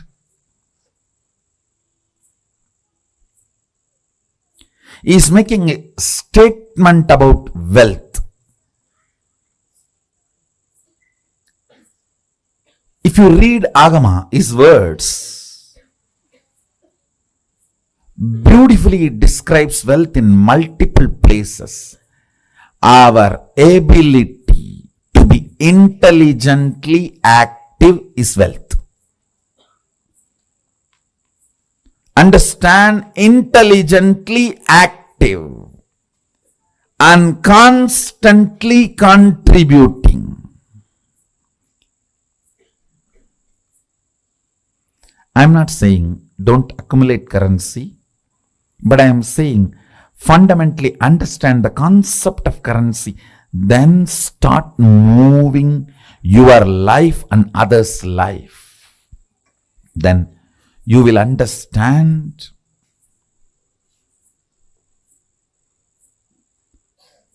not only the wealth consciousness is awakened in you, you will never bother about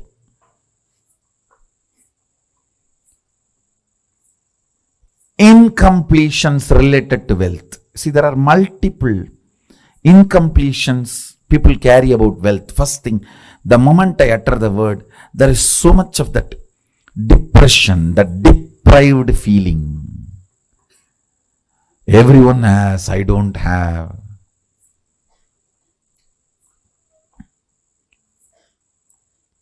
For what I am contributing, I have not been given my share. The various thought currents. Sometimes, oh, I am loaded with it. I don't know how to save it, how to protect it. From various resources, from various people you need to protect your wealth. Sometimes the illegal sources which are trying to snatch it from you. Sometimes the legal sources which are the so-called legal sources which are trying to snatch it away from you. Sometimes illegally legal and legally illegal sources trying to snatch away from you. So you are worried about protecting. that is also an incompletion. Understand? Any incompletion related to wealth will disappear if you are awakened to the wealth consciousness. And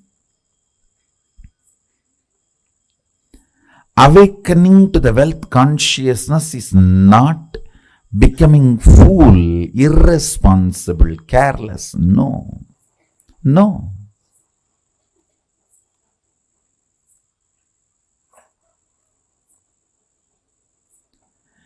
It is the most powerful strategy. Understand? Whenever your inner space is capable of including 5 people in your life, you build a good family. If your inner space is capable of including 50 people in your life, you build a good team. If your inner space is capable of building few hundred people in your life, you become a social leader. If your inner space is capable of including few thousands, you become leader for your region. If your inner space is capable of including a state in you, you become a leader of the state. If your inner space is capable of including a country in you, you become the leader of the country. Understand? If your inner space is awakened to understand and include the concept of wealth, you will see wealth becomes just part of your life.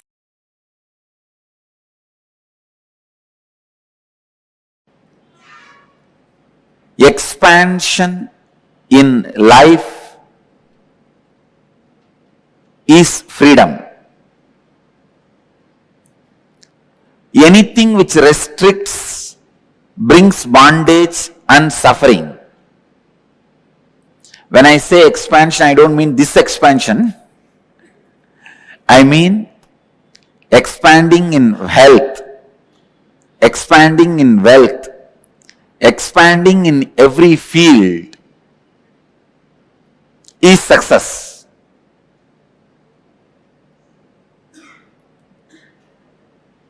That is life.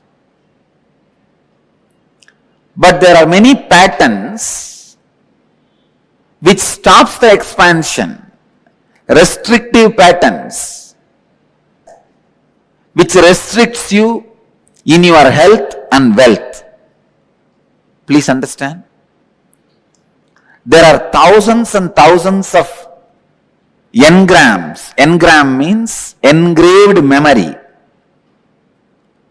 Thousands and thousands of engraved memories, thought patterns in you, which are restricting you experiencing the ultimate, which are constantly showing you that you are not ultimate and you cannot expand by giving foolish, self-created, restrictive circumstances. Never ever think circumstances are more powerful than your reality. No. Our reality is more powerful. Our capacity to create the reality is more powerful than any circumstances. Let me define engram. Engram means a memory gets into your system, makes you work in the same way, even if you don't want. For example, you are addicted to smoking or drinking pattern. That engram gets into your system very strongly.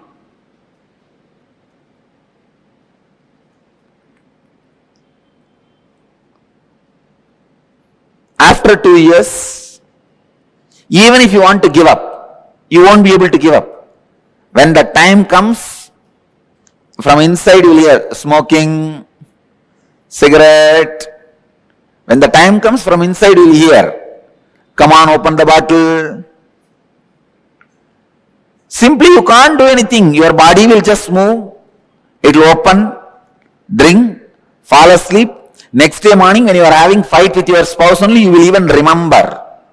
It is not good for your health. One of the biggest lesson I have learnt from my life and I wanted to share with all of you is, have a strong experiential clarity about you. Nobody should be able to penetrate and alter your idea about you within you.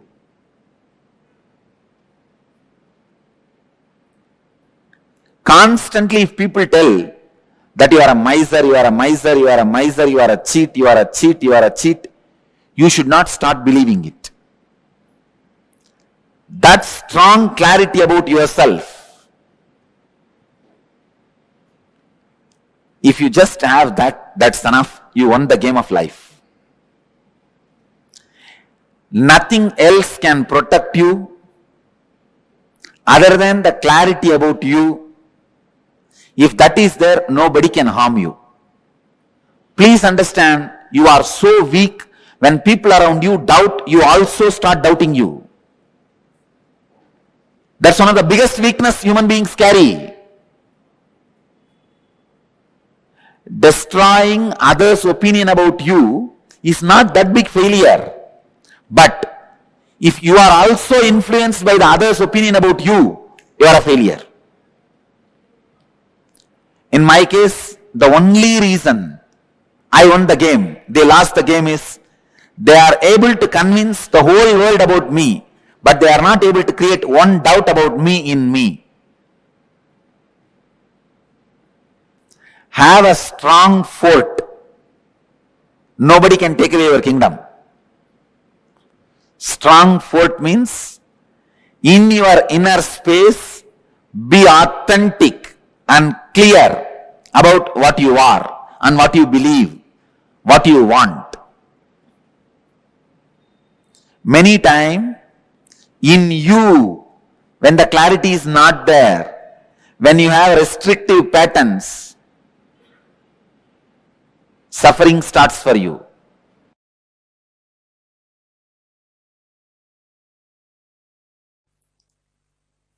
Only those methods of grabbing, stealing, robbing is wrong, sin. Otherwise, creating wealth, if you are contributing something directly to the people, universe, if you are grabbing from others without contributing anything, that is what is sin. So creating wealth is intrinsic part of life.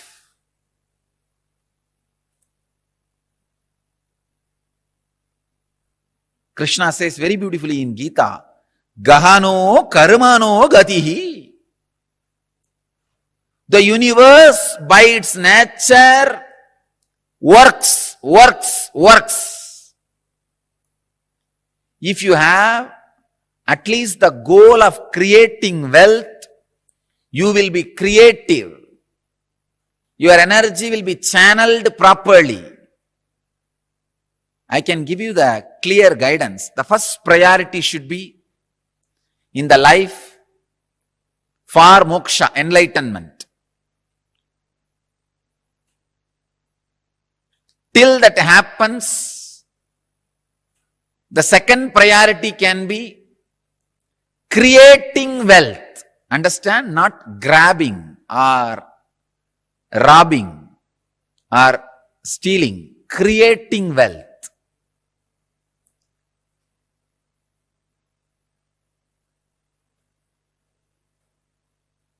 Anything else is a third priority. And I don't want to talk about third priorities. Creating wealth makes you non-violent. Because you will be too busy with the people, with the world, with life by creating.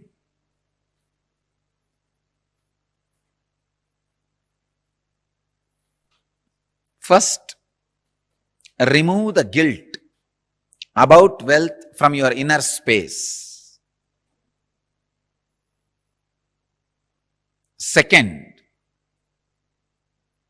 understand the expression of life through you is equivalent to the wealth you create, not grab, you create. So the more and more life energy starts expressing through you, more and more you create.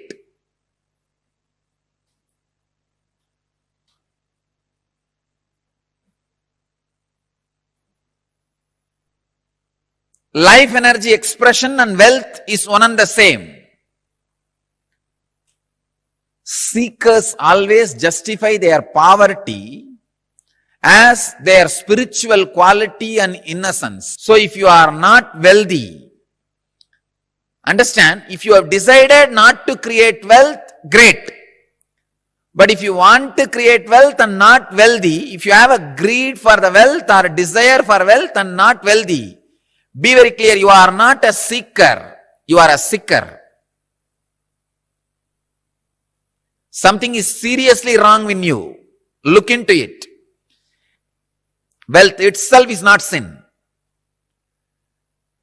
Somebody is having problem because of having. Somebody is having problem because of not having. Problem is a problem. Wealth is not a problem. Problem is a problem. Wealth is not a problem. Person who is having guilt because of having, person who is having guilt because of not having, both are big, you can say very big sickness. I have seen many of these rich men, because they carry a deep guilt imposed on them by society, even though they created their wealth very honestly, in a creative way, because of the guilt imposed by society on them, they live a very miserable life and go on drinking alcohol and trying to have high costly entertainments just to forget this guilt. Many times they come to me for their problems and in need of solution. When I analyze their inner space and life, there is no problem. Then why are they suffering? The only guilt which they are carrying, which is imposed on them by society. I tell them, come on, don't imbibe the guilt given to you by the fellows who are incapable. You do not cheat or grab or be dishonest. That's right. That's enough. But no need to carry a guilt on the wealth, about having wealth. Rich men carry this guilt very deeply. And just to escape from that, they get into all kinds of addictions.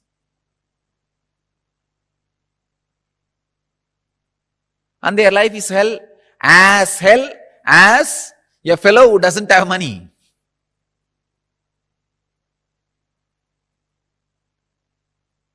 The next thing, having is one side, not having.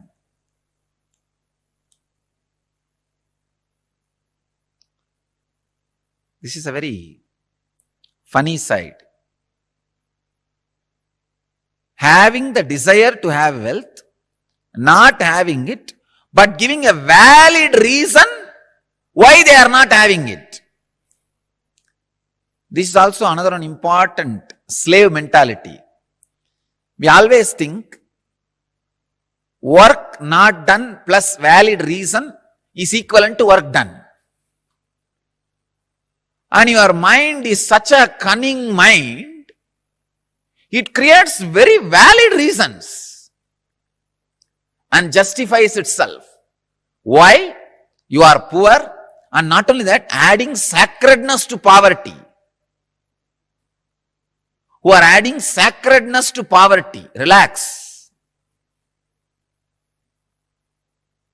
Don't add sacredness to your scaredness.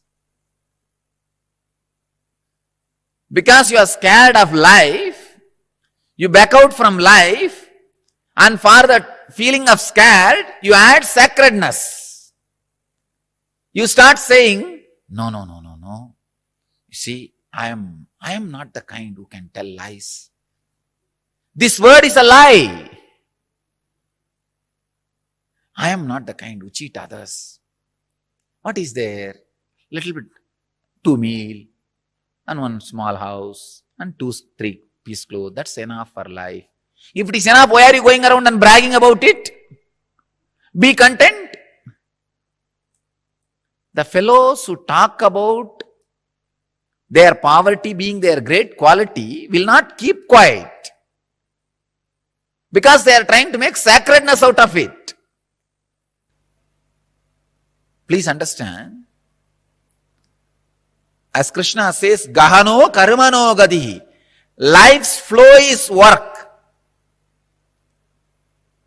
If you are not creating wealth, all your work is happening in wrong direction.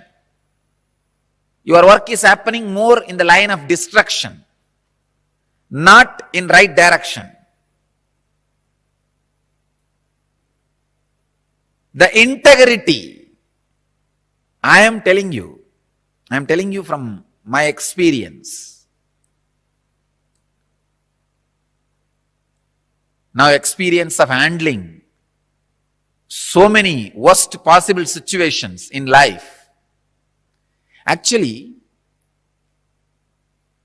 this whole rumors and the problems created around me has made me really rich in life. Economically, I may not have become rich, but in life I have become very rich. Now I know how to handle people. I know who should be trusted and who should not be trusted. I have learned a lot of lessons. Actually, I tell you, these lessons are really worthy of the money we lost. We lost a lot of money. But these lessons I learned are really worthy because it will be asset forever for the whole future. Sometime, the lessons you learn become more valuable than the situations try to hit you. Look in.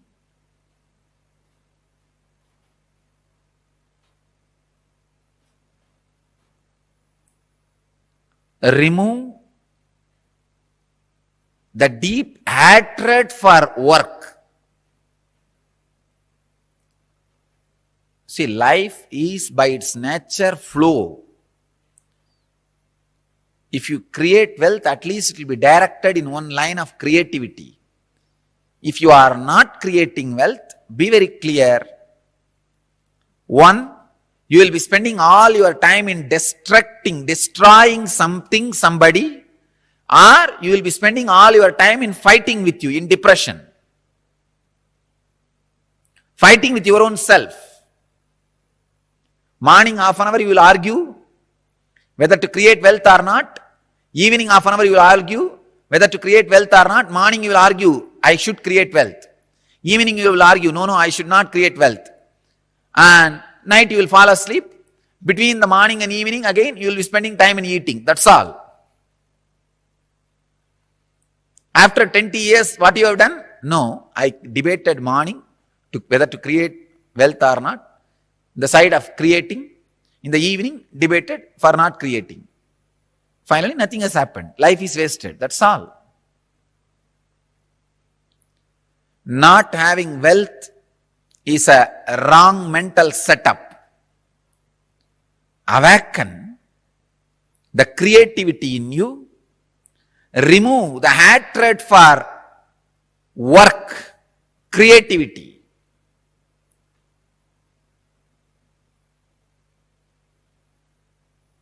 I'll give you further, deeper, exact techniques and process to create wealthy consciousness. First, you need to create a wealthy consciousness which is ready to take the responsibility to create and sustain, which is ready to take the responsibility of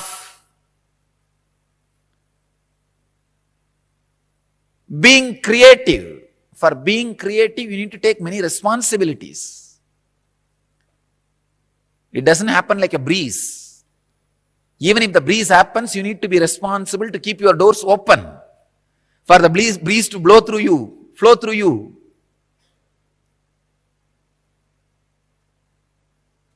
In Vedic tradition, we have two major gods representing wealth, Kubera and Lakshmi. Kubera is a guy who holds stock market. Lakshmi is the bank circulating. Lakshmi gives, circulates. Kubera holds, sits on it. Treasury and currency. We have another two dimensions of wealth in Vedic tradition, Sanganidhi, Badumanidhi. Understand? Badumanidhi means flowered wealth, like a lotus, created. Sanganidhi means conquered wealth. Flowered wealth, conquered wealth. Conquered wealth is not robbed wealth. Please understand. Conquered wealth is not robbed wealth. It is not like a Gajni Muhammad coming to Somnath temple and robbing the whole temple, grabbing all the gold and taking it away. No, that is not Sanganidhi. Sanganidhi is conquered from the natural sources.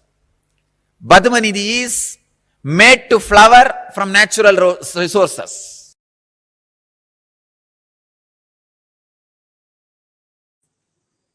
Let me expand on wealth consciousness. The first conclusion you need to come, it is integrity. That's the most shortest way to enjoy wealth. Second, owning but not possessing means go on sharing. I have seen sometimes people, when they take up a job, they develop vengeance towards boss. Hey, you are giving only 50,000 salary for me. I'll work only for 8 hours minimum just to handle your questions, not more than that.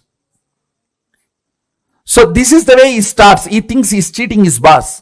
In 6 months, he himself starts believing this much only is his capacity. He has cheated himself. Understand? Cheating your boss.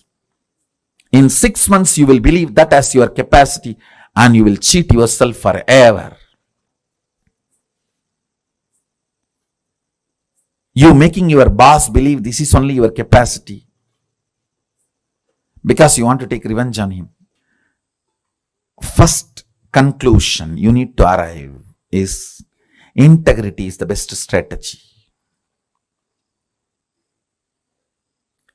The next conclusion you need to arrive, own but don't possess. Go on be sharing, whether it is you or your space or your qualities or your qualifications. I tell you, the words you utter people may listen, but the way you behave people feel it. Let your behavior is all about owning, not possessing. That's the second conclusion. Third, let your enriching be most authentic, means every day upgrade yourself. Ultimate should not be final. Ultimate grows every day.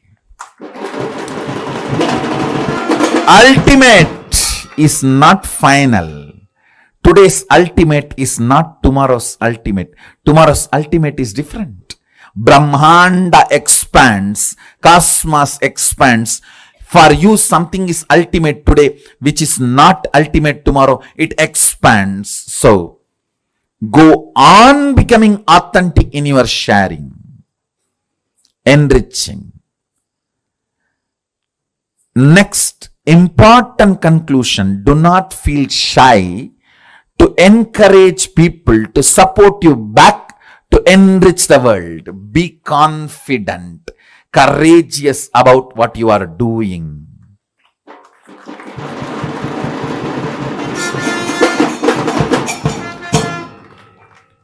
Don't be weak. Be confident about what you are contributing and encourage people to contribute back to them so you can continue to contribute. You can keep this Dharma Chakra alive. That's all. Just these 4 conclusions arrive.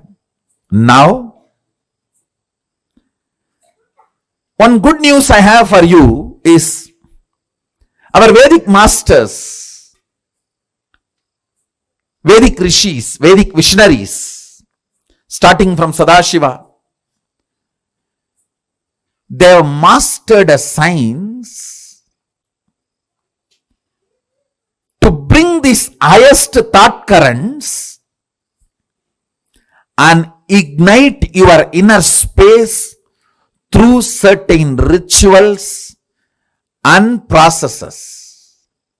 That's what we call homa and making aushadha. Understand? Thought is as matter as any item which is seen by you in front of you. Please listen. I am repeating. A thought current is as matter as the mic, camera, TV, and all the items you are seeing in front of you. If this hand key can be given to you, a thought current also can be given to you. Our Vedic visionaries have mastered the science of bringing a thought current and infusing it into the people. It is called initiation. They mastered this science. It is possible. It is reality. There is no placebo effect range. Understand? There is something called placebo effect. Any doctor gives any medicine, 40% of the patients will be cured. That's called placebo effect. The effect of this initiation is not the placebo range. It is undeniable. It can stand the scrutiny of the verification, follow-up, documentation and scientific research and analysis. It is not placebo effect range. Understand?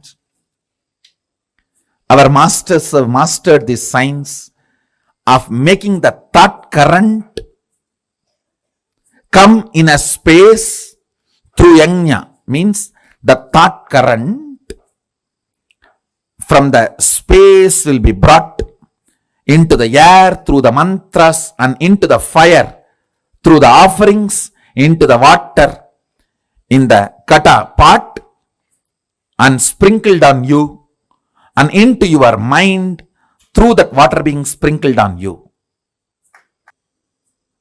The Dhanagarshana Bhairava Homa. The thought currents of awakening wealth consciousness in you, deciding to be ferocious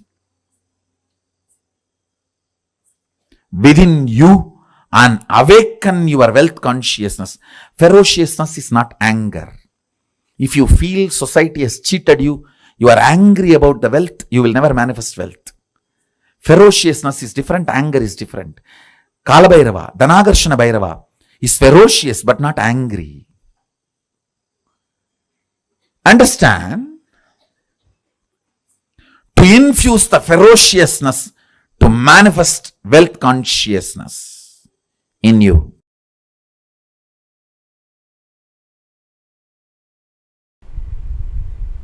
Once I asked my grandfather,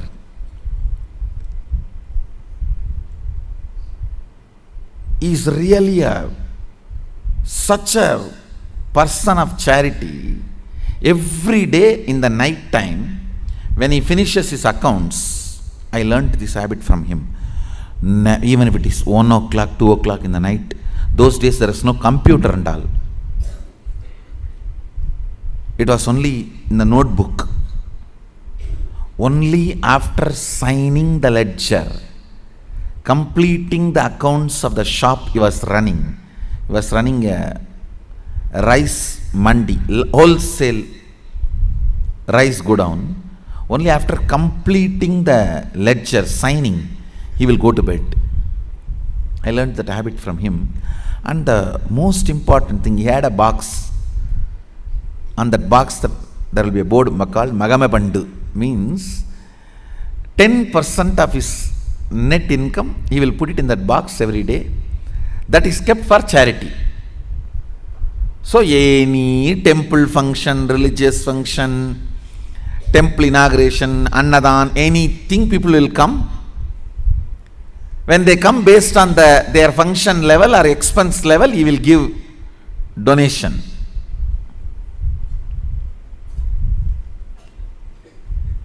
Once I asked him, what is the use of giving money like this, donations like this? He said, the result of giving donations like this is more people will come to receive donations. That's all.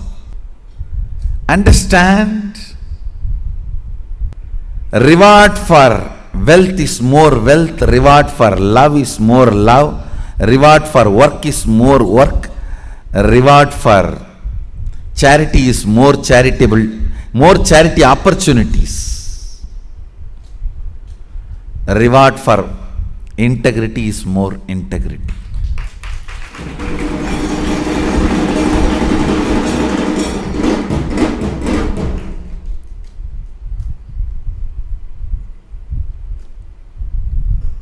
Cognizing the joy integrity brings in you, the powerfulness you experience through integrity, cognizing integrity is the ultimate no blind spot shrewd strategy for life. As I said,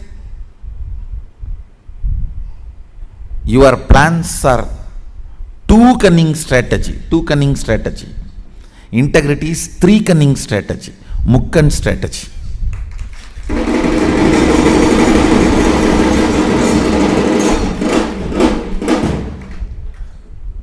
In anything, whether your relationship with your body, your relationship with the life, your relationship with the existence, your relationship with the ultimate source, your relationship with society, your relationship with humanity and its laws, in every level, cognize integrity as your strategy.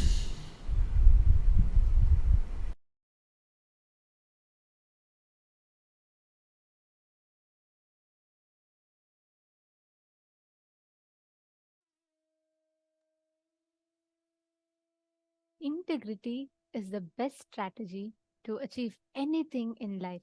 Swamiji summed this up so beautifully with this profound revelations of the right thought currents that we need to have for us to manifest wealth. Swamiji explained to us in detail about how to awaken your wealth consciousness in you. And this the initiation that we are all going to be receiving today, whatever issues that you are struggling with, the financial issues like debt, loan, or even you're not able to sustain the wealth that you're generating, or you have a lot of issues even in generating the wealth itself. Today, through the initiation that all of us are going to be receiving, we are going to be showered with so much of auspiciousness, abundance, and wealth consciousness that all these problems that you are struggling with will simply disappear. And not just that, Swamiji, out of immense compassion, has opened up various platforms in all of which you can post your prayers, whether it is to remove a particular loan problem, or you're having some issues with wealth, or the incompletions that you've written from morning, or all the patterns that you've been writing since morning that you want to experience completion with. Today, in this darshan, you are going to be experiencing that. Swamiji is going, you can write and post it in the chat. Swamiji is going to be giving you a breakthrough in all of these patterns. Most amazing blessing that all of us are going to be receiving today is every one of us, any debts that we are stuck in. We learned so many different there's so many different thought currents and the truths that Swamiji revealed to us for us to manifest wealth through the day today. One of the key things is manifesting wealth just by the initiation. Manifesting that ultimate wealth just by initiation. That is what all of us are going to be experiencing now. In today's initiation, Swamiji is going to be awakening the wealth consciousness in us. What is the right way? What is the space that you need to have for you to experience that wealth consciousness? How can you become a wealth magnet? The secrets of attracting wealth. Today's initiation is going to be just that. I'd like to request every one of you to take a few minutes. We have just about 10 to 15 minutes. I request all the participants take a few minutes. Reach out to any of your friends who is struggling for wealth. Today, if they offer their prayers to Swamiji, understand they are going to be liberated from the cognitions, from the thought currents that they are stuck with pertaining to manifesting wealth. And today, all of you have been learning these extraordinary sciences, and it's very important that we understand. See, it is like if I just randomly gift you an latest iPhone, but you don't know the speciality or the features of it, there's no point. You're just going to use it like any other random phone. It's important that you understand. I give you the user's manual for you to understand the software. Right? Am I making sense? That is exactly why it is important that you attend through the day so that you understand what is the science behind the initiation that you're going to receive. So every one of you that are sitting here, let us all make sure we are taking out the time and make sure that you are attending full day to receive the maximum benefits of the program. Like today, all of us learned about science of wealth manifestation, right? We did so many exercises, so many kriyas, so many processes. And each of us are going to be showered with that ultimate initiation today. And with the powerful cognitions and all these techniques, you've literally been prepared to receive this initiation. So I request every one of you to take a few minutes. Make sure you're reaching out to your friends, family members, anyone. Take this next 10-15 minutes. Reach out to them, invite them for the darshan. Let them just take 1 or 2 hours of their time. Be here. They're going to experience a tremendous, like a phenomenal transformation just by sitting here in the darshan. So I request every one of you here, all the participants sitting here, please take a few minutes and you all can invite them, bring them over, let them all join in and let them all receive this ultimate initiation to manifest wealth.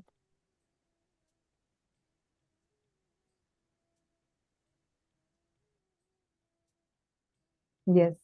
Now, as all of you are reaching out to your friends, your family members, colleagues, whoever you want to invite to join you in this darshan that all of us are going to be experiencing. See, during the darshan, so much of auspiciousness, abundance, prosperity, all the qualities that are needed for wealth consciousness to be awakened in you, and all the Lakshmitva to be awakened in you, everything will be showered. Actually, you just need to make sure that you are there full time, sitting in front of the camera and continuously sitting, not missing even a chance to receive the Nayana Diksha, because today's initiation is extremely important.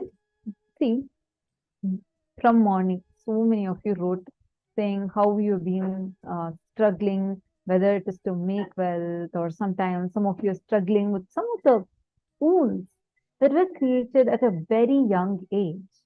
And you're still not able to come out of that struggle. You're trying to complete from your side, but still there seems to be something inside of you, which is making you feel like you are not able to generate the wealth as you want. You're not able to sustain the wealth as you want. You're not able to invest it in the things that you want to invest. Like some of you had said, whatever said and done, you still have a fear to invest your wealth in something. All these things that you are not able to complete with. Don't worry. The initiation, the diksha that you're going to be receiving today is going to do the miracle for you. Diksha, this initiation process itself is a science where Swamiji directly infuses the auspicious qualities, the powerful components of the deities into you. Today, Swamiji is going to be showering all of us, blessing all of us in the form of Bhagavan Keshavartha Murti, Ekapada Trimurti, Ekapada Murti, and Tripada Trimurti. All these are various forms of Paramashiva, where Paramashiva and Parandama are an ultimate oneness, giving all of us that shower of blessings and auspiciousness, where Paramashiva and Parandama radiate together through one form. That is what is Keshavartha Murti. Today, earlier, we had also explained how the deity looks and how one side is Paramashiva, one side is Parandama Mahavishnu, and showering and blessing all of us. That same form is what we are going to be experiencing as darshan today. And just a quick reminder for all the participants. Please take out a few minutes and make sure that you are posting all your prayer requests on all the platforms. The darshan, Swamiji is making it available for all of us in all the platforms, whether it is Facebook, YouTube, Twitter, Instagram, and even WhatsApp, everything. You can all make sure that you're messaging in all of these platforms. You can join in any of these platforms and you will be able to receive the darshan, and you can also post all your prayers, requests to Swamiji in any of these platforms. So take out a few minutes. Every one of you can join, log into any of these platforms. We'll be walking you through how you can join in these platforms and you can post the questions. I request all the participants sitting here right now, please make sure that each of you during the darshan put a particular date by when you want to manifest wealth. For example, let's say you want to manifest wealth, you want to manifest your Sarvagnya Pira Yajaman by end of October. Put that date clearly and request that as a boon to Swamiji. See, today's energy, Swamiji's manifestation as Keshavartha Murti, is where Swamiji is opening up the channels for anything related to wealth. So all the energy, anything related to abundance, wealth, all the energy that Swamiji is blessing, you can take all the prayers related to wealth breakthrough in manifesting wealth, whether you're looking for a job opportunity, you want to become successful in a certain business, or you want to get rid of certain debts or loans, all of those prayers pertaining to that, you can post it today. And also, along with that, if you have some questions that you would like to receive further revelations from Swamiji, let's say you want to learn further about the secrets of attracting wealth, or the thought currents that Swamiji had revealed. All of that you can post it today. So we request every one of you to take a few minutes, head out to one of the platforms. We encourage all the Sarvagnya Pita Yajamans, Sarvagnya Pita Kartas, and Sarvagnya Pita manifestors, every one of you as well, to head out to any of these platforms and ask your questions to Swamiji. You can post your questions, doubts, anything that you would like to ask using the hashtag Ask the Avatar in all of these platforms. Yes. Now, let us all get ready to receive the darshan. I request all the participants to please settle down in front of the camera. Please come back and be seated. We are all going to be entering into the preparation for the darshan, and we request all the participants to settle down. Please be on camera, and beginning from now, the digital securities will be moving anybody who are not in the camera to the waiting room. So please make sure, check and ensure you are in the camera. If you're not in the camera, then the digital security team will have to be moving you into the waiting room. So please take out a few minutes, settle down. Please come back and be seated. All the female rooms and all the male bodies rooms, please take a few minutes, come back, settle down in front of the camera.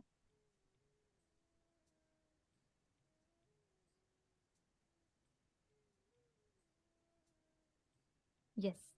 Now, in today's darshan, right, one of the most important aspects, all of us are going to be initiated to manifest the Ashtamaha Shaktis. We've all been manifesting Anima, Mahima from morning, right?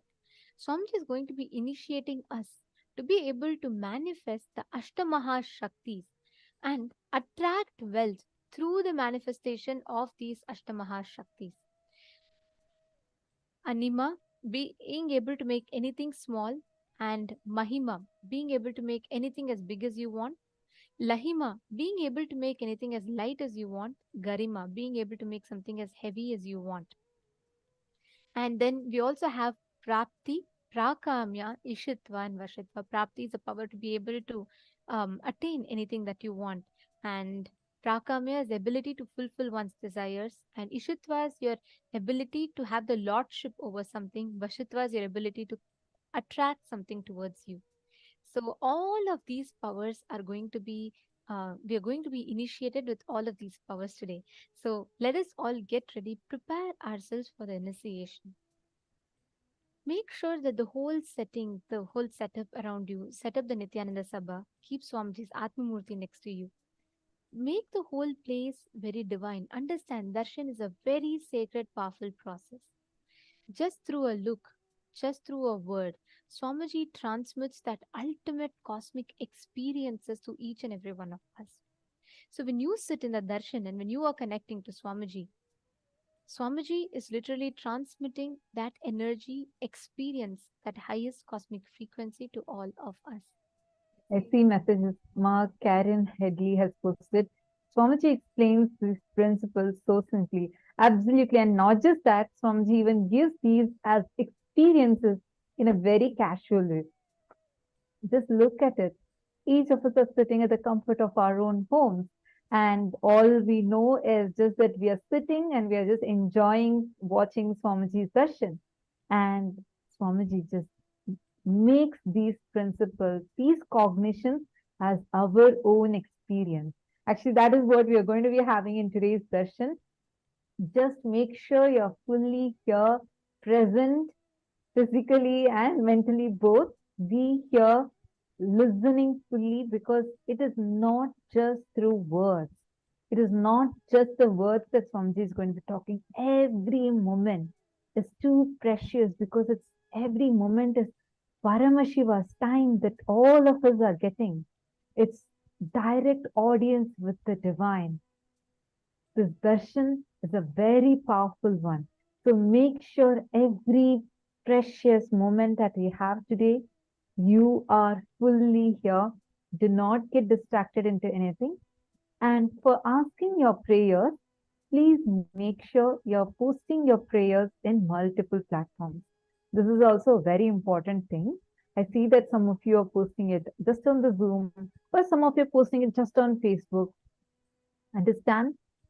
Because there are a lot of messages that are coming in, Swamiji wants to ensure that every single one of our messages, prayers, wounds are attended to. That is why Swamiji has opened up these platforms where you can ask your prayers on Facebook, YouTube, Instagram, Twitter, WhatsApp, and on the Zoom. So all these platforms are open for you. Make sure you are utilizing all of these platforms. Our support desk team will be posting these links to all of you in the chat. See, Bhagwan's eyes can fall on any of these platforms. Make sure you don't miss it. Prithvi Prasad is asking how to ask on WhatsApp. We have a link. Our support desk team will post the link for you in the chat, and you can open that link and you can head to WhatsApp and ask. We'll actually show to you now each of these platforms how you should be asking them. So actually, you can head to kailasa.org, our official website, and right on that, there'll be an icon for you to click connect to WhatsApp. We will now be taking you through that so that you can, it's more comfortable for you. Yes. Here you all can see this is kailasa.org, and you can head to this website, and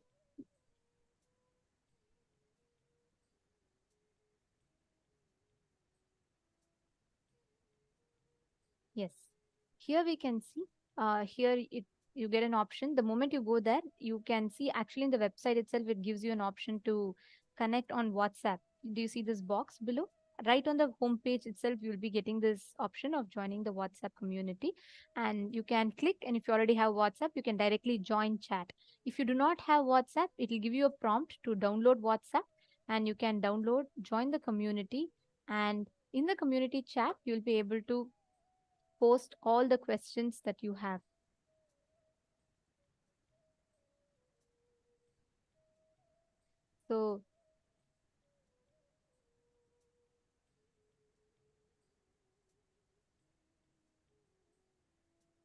So this is the link here you all can see. And similarly for the other platforms, for YouTube, you can directly go under the live stream itself and you can make the comment. And on Facebook as well, you can go to the live stream and you can directly make the comment under. We'll be doing a walkthrough. And let us all now get ready to receive the darshan. And now we're going to be chanting the Dhyana Shloka, the sacred chants that describe the form of Paramashiva as Keshavartha Murti and Ekapada Trimurti, Tripada Trimurti forms of Paramashiva. Let us all now chant the Dhyana Shloka. I request every one of you to please sit straight with your head, neck and spine in a straight line.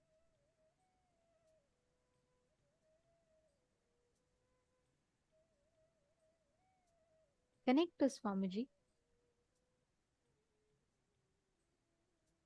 We will be now chanting the sacred chant, which describes the form of Keshavartha Murti.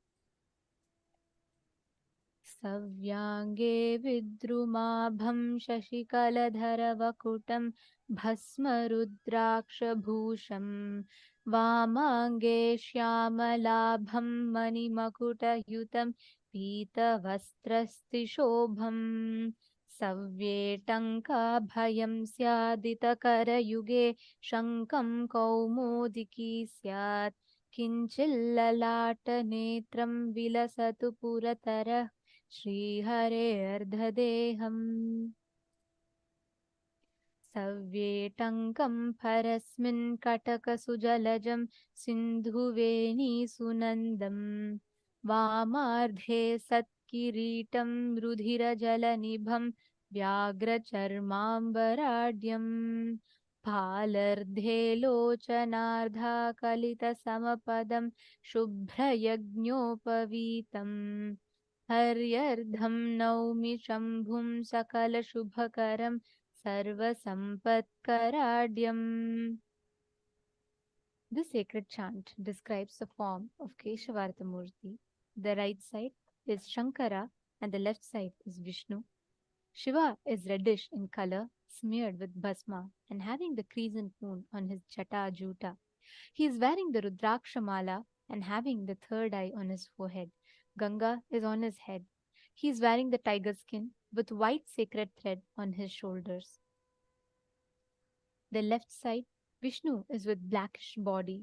He is wearing the golden crown studded with jewels. He is wearing the golden dress. He is wearing golden earrings, necklaces, everything. This Harihara Murti is having four hands. The right hand, the grazing hand, holding the tanka. On the left side, Vishnu's Abhayahasta with the mace and holding the conch, the shankam. This form of Paramashiva and Vishnu blesses us with all the auspiciousness. The next is the Dhyana Shloka of Ekapada Murti. ध्यायेत् कोटिरविप्रभं त्रिनयनं सीतां सुगङ्गाधरं हस्ते टङ्कमग्रं वराभयकरं पादैकयुक्तं विभुं शम्भोर्दक्षिणवामक्षभुजयो ब्रह्माच्युताभ्यां स्थितं तत्तल्लक्षणमायुधैः परिव्रतं हस्ताद्वयाढ्याञ्जलिम् ब्रह्माण्डः प्रलये सुसंस्थितपदं ब्रह्माण्डमध्यस्थितम् ह्येवं लक्षणसंयुतं पुरहरं पादैर्कमूर्तिं कृतम्.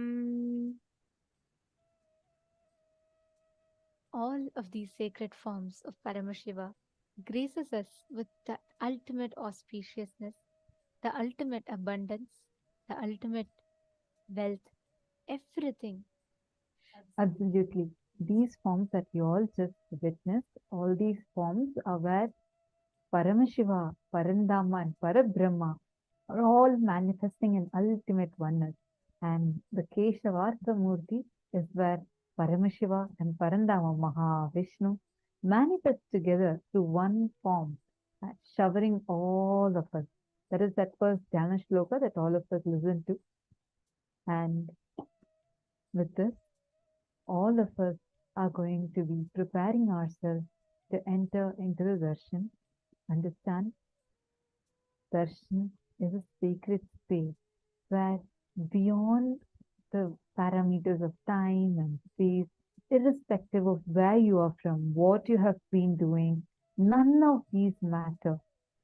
During this time, you're actually lifted out of time and space and you are initiated, you are given a direct experience of the ultimate superconsciousness. Understand, the gods and goddesses really exist in Kailasa and they descend down to the planet Earth to bless all the human beings, all the beings. And they are available to us through various forms. First one being in the temples. We all visit the temples. We go there, we see the deities.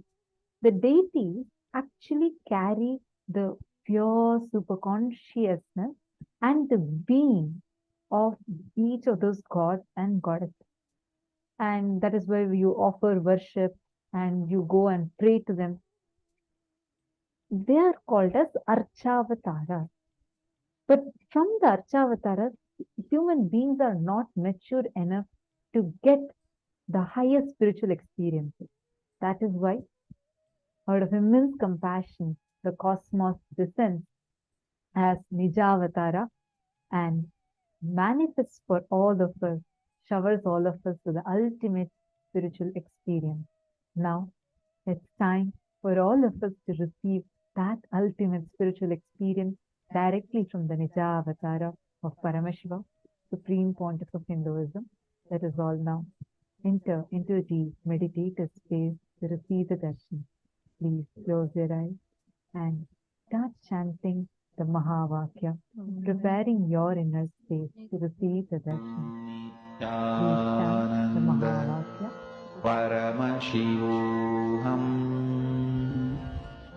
Om Nityananda Paramashivoham.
Vittala.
Vitthala Shrirang Vitthala नित्य रंग विठ्ठला श्रीरंग विठ्ठला नित्य रंग विठ्ठला बोलो नारायणा जय जय विठ्ठला बोलो नारायणा जय जय विठ्ठला बोलो नारायणा जय जय विठ्ठला बोलो नारायणा जय जय विठ्ठला नित्य नारायणा रंग रंग विठ्ठला नित्य नारायणा रंग रंग विठ्ठला नित्य नारायणा रंग रंग विठ्ठला नित्य नारायणा रंग रंग विठ्ठला बोलो नारायणा जय जय विठ्ठला बोलो नारायणा जय जय विठ्ठला बोलो नारायणा जय जय विठ्ठला बोलो नारायणा जय जय विठ्ठला गोविंद कृष्ण नाम नित्येश्वर विठ्ठला गोविंद कृष्ण नाम नित्येश्वर विठ्ठला गोपाल कृष्ण नाम नित्यानंद विठ्ठला गोपाल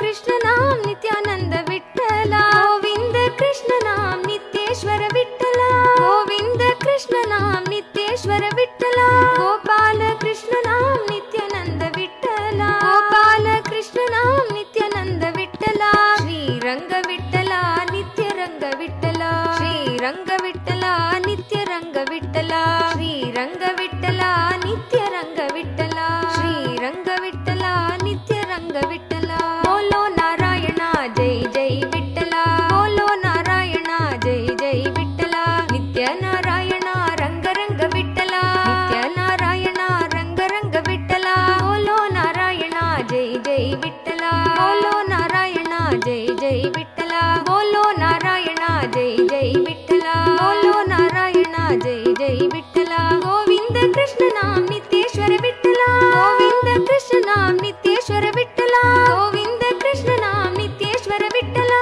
गोविंद कृष्ण नाम नित्येश्वर विठ्ठला गोपाल कृष्ण नाम नित्यानंद विठ्ठला गोपाल कृष्ण नाम नित्यानंद विठ्ठला गोपाल कृष्ण नाम नित्यानंद विठ्ठला गोपाल कृष्ण नाम नित्यानंद विठ्ठला श्रीरंग विठ्ठला नित्य रंग विठ्ठला श्रीरंग विठ्ठला नित्य रंग विठ्ठला श्रीरंग विठ्ठला नित्य रंग विठ्ठला श्रीरंग विठ्ठला नित्य रंग विठ्ठला बोलो नारायणा जय जय विठ्ठला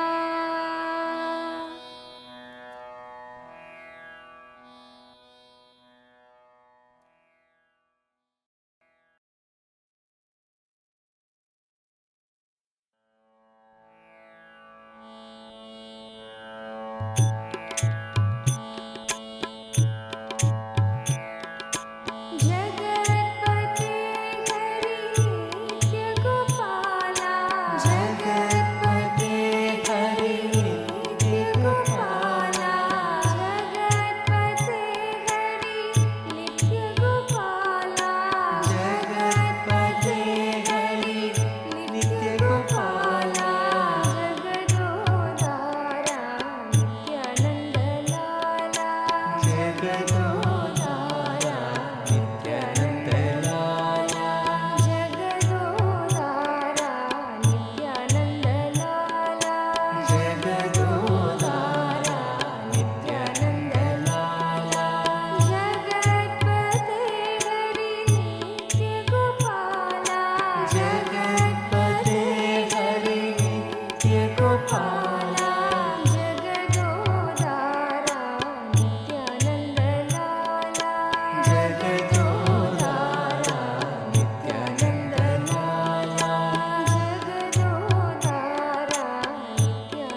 मधुसूदन नित्य चरणम तुमको मेरे माँ, चरणम तुमको मेरे माँ। जगदोदरना ज्योति स्वरूपा कलियुग की अवतार। मधुसूदन नित्य चरणम तुमको मेरे माँ, चरणम तुमको मेरे माँ।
मधुसूदन नित्य चरणं तुम हो मेरे माँ, चरणं तुम हो मेरे माँ। जगदोदरना ज्योति स्वरूपा कलियुग की अवतार।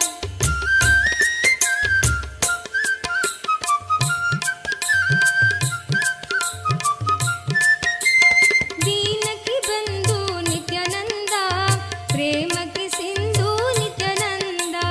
दीन की बंधु नित्यानंदा, प्रेम की सिंधु नित्यानंदा। तुम हो सबके जीवन स्वामी आनंदेश्वर नित्यानंदा।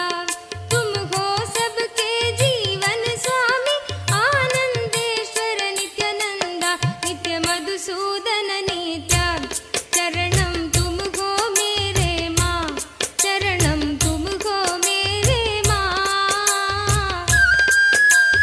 जगदोदरना ज्योति स्वरूपा कलियुग की अवतार। मधुसूदन नित्य चरणं तुम हो मेरे माँ, चरणं तुम हो मेरे माँ। जगदोदरना ज्योति स्वरूपा कलियुग की अवतार।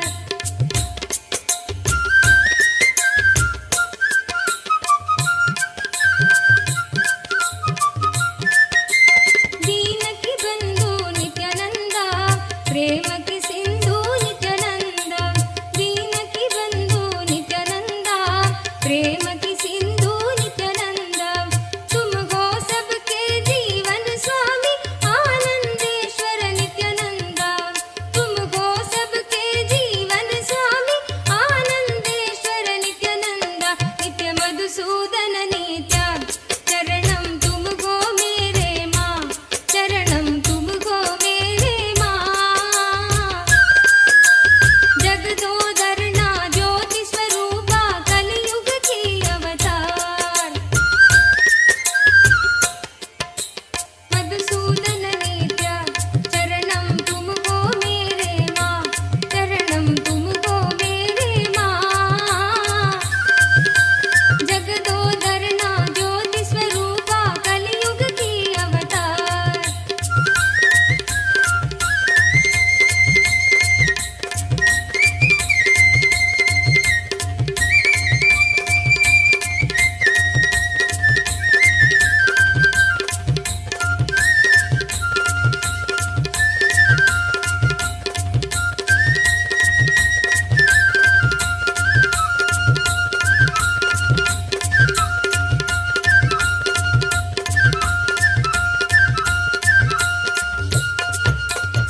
मधुसूदना हरे माधवा,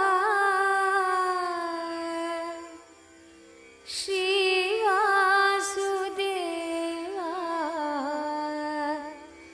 नित्यानंदा।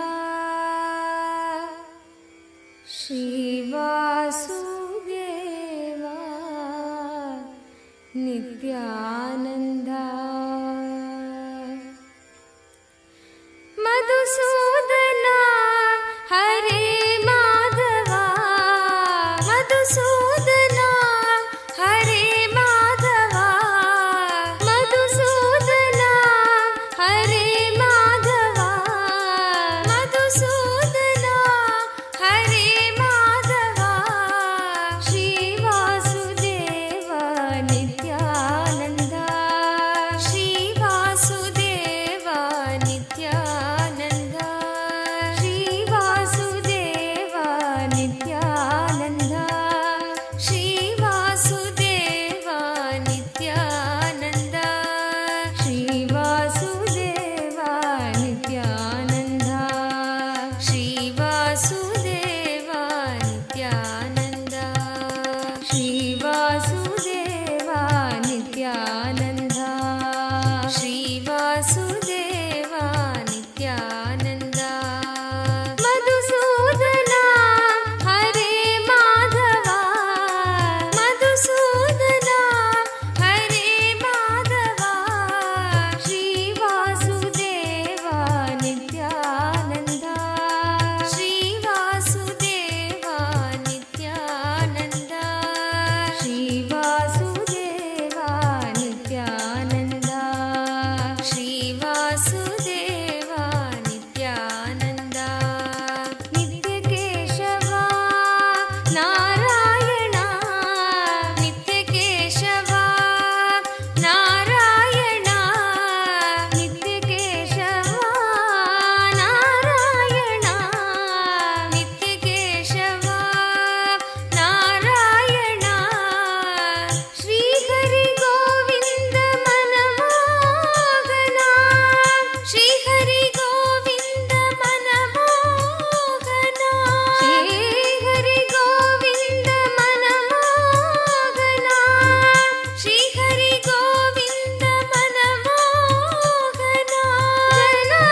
नित्यानन्दा श्रीवासुदेवा नित्यानन्दा श्रीवासुदेवा नित्यानन्दा मधुसूदना हरे माधवा मधुसूदना हरे माधवा मधुसूदना हरे माधवा मधुसूदना हरे माधवा श्रीवासुदेवा नित्यानन्दा श्रीवासुदेवा नित्यानन्दा श्रीवासुदेवा नित्यानन्दा श्रीवासुदेवा नित्यानन्दा श्रीवासुदेवा नित्यानन्दा श्रीवासुदेवा नित्यानन्दा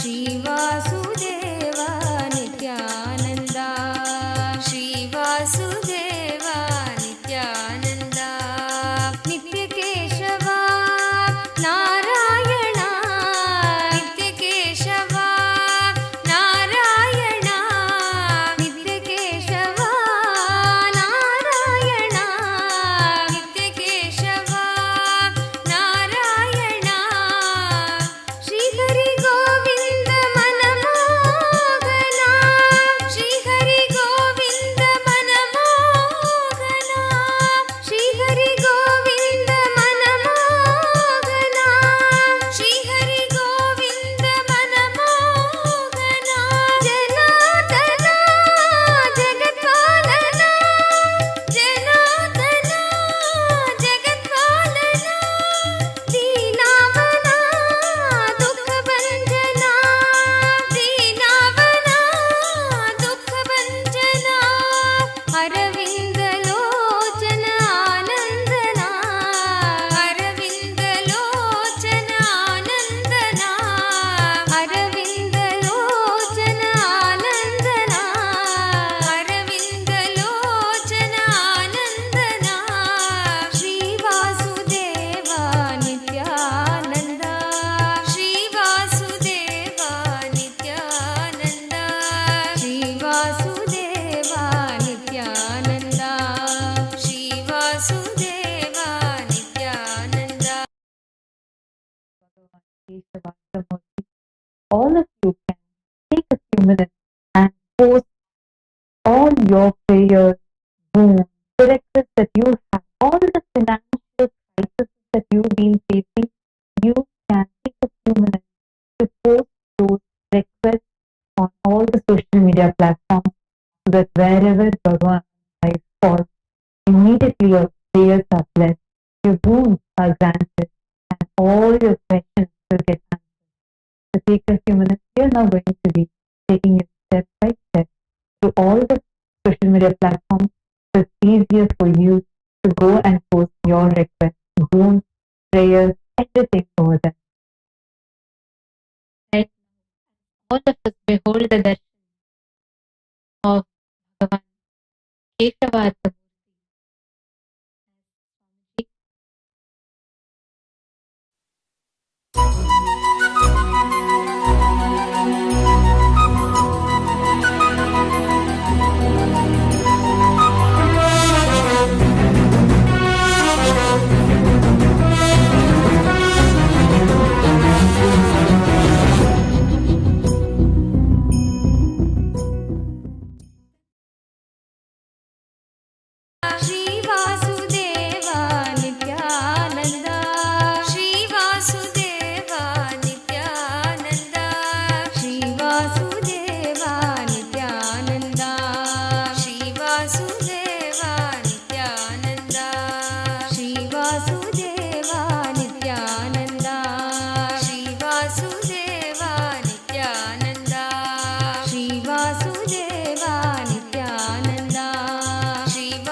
श्रीवासुदेवा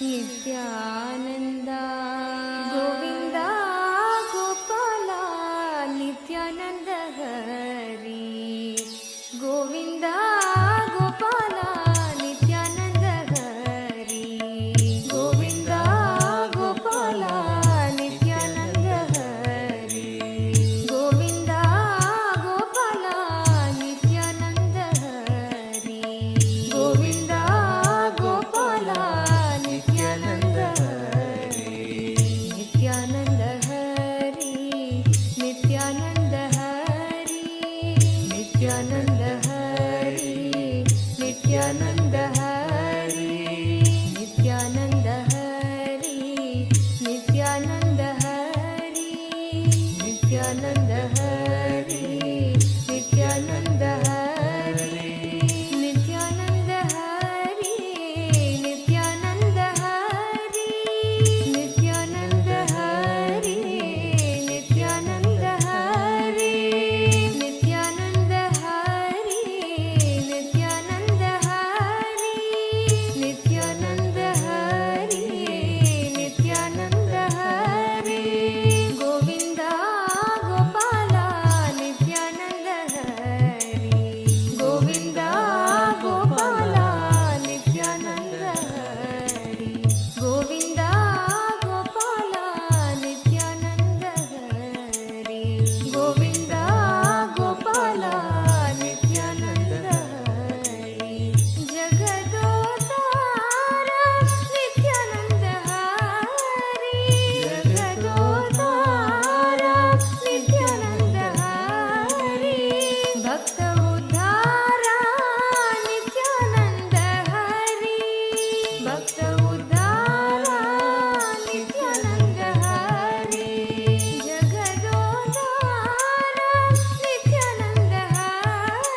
केशव माधव वरद नारायण केशव माधव वरद नारायण नंदन कृष्ण नित्यानंद नंदन कृष्ण नित्यानंद गोविंद गोपाल भजो नित्य श्याम गोविंद गोपाल भजो नित्य श्याम भजो नित्य श्याम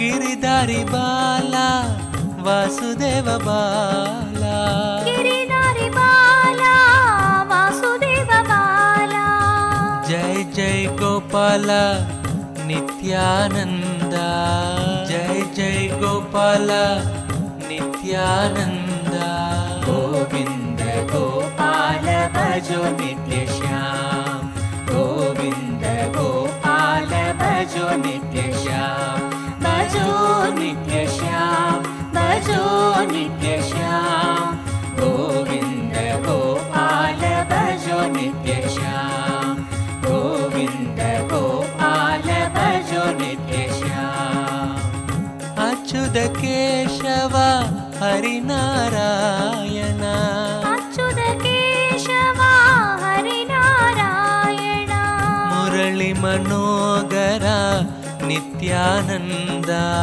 मुरली मनोहर नित्यानंद गोविंद गोपाल भजो नित्य श्याम गोविंद गोपाल भजो नित्य श्याम भजो नित्य श्याम भजो नित्य श्याम गोविंद गोपाल भजो नित्य श्याम गोविंद गोपाल भजो नित्य श्याम पंकजलोचन कुवलय नयन पंकजलोचन कुवलय नयन श्यामल गात्रा नित्यानंद श्यामल गात्रा नित्यानंद गोविंद गोपाल भजो नित्य श्याम गोविंद गोपाल भजो नित्य श्याम भजो नित्य श्याम भजो नित्य श्याम गोविंद गोपाल भजो नित्य श्याम गोविंद गोपाल भजो नित्य श्याम नटवर लाला परम पवित्रा नटवर लाला परम पवित्रा बिडिदि निवास नित्यानंद बिडुदि निवास नित्यानंद गोविंद गोपाल भजो नित्य श्याम गोविंद गोपाल भजो नित्य श्याम भजो नित्य श्याम भजो नित्य श्याम गोविंद गोपाल भजो नित्य श्याम गोविंद गोपाल भजो नित्य श्याम मुकुंद मुरारे भवभयहारे मुकुंद मुरारे भवभयहारे भज मनु प्यारे श्री नित्यानंद भज मन प्यारे नित्यानंद गोविंद गोपाल भजो नित्य श्याम गोविंद गोपाल भजो नित्य श्याम भजो नित्य श्याम भजो नित्य श्याम गोविंद गोपाल भजो नित्य श्याम गोविंद गोपाल भजो नित्य श्याम वेंकटनाद वैकुंठपुरवास वेंकटनाथ वैकुंठपुरवास पंकज नेत्र नित्यानंद पंकज नेत्र नित्यानंद गोविंद गोपाल भजो नित्य श्याम गोविंद गोपाल भजो नित्य श्याम भजो नित्य श्याम भजो नित्य Shyam Govind All of us will get showered with all the auspiciousness, all the blessings, boons, getting liberated from all the obstacles restricting patterns related to wealth just by beholding the sight of this auspicious form of Paramashiva. One can experience that highest space of oneness, transcending to the experience of Paramadvaita Anubhuti with Paramashiva. As every single being watching this from various social media platforms, and every one of you watching this via the Nayana Diksha, the two-way video conferencing. As each of us are beholding this most auspicious, supremely beautiful form of Keshavartha Murti, as that Paramashiva himself manifests through the Nija Avatara, the embodied form of our beloved Swamiji, the Supreme Pontiff of Hinduism. To every viewer and every receiver who is waiting to ask your prayers directly to Paramashiva, who is waiting to ask your boons, prayers to Swamiji, we're all going to be taking you all through different avenues through which you can reach out and ask your prayers, boons, all the prayer requests, whether you want to be free from debts, loans, all the prayer requests, you can go ahead and ask. We are now going to be taking all of you through, guiding you all through step by step as to how you can post your prayer requests. So you all can head to kailasa.org if you would like to have one place where all the links of the social media platforms are there. You all can head to kailasa.org and you can click the rightmost corner, the menu box there.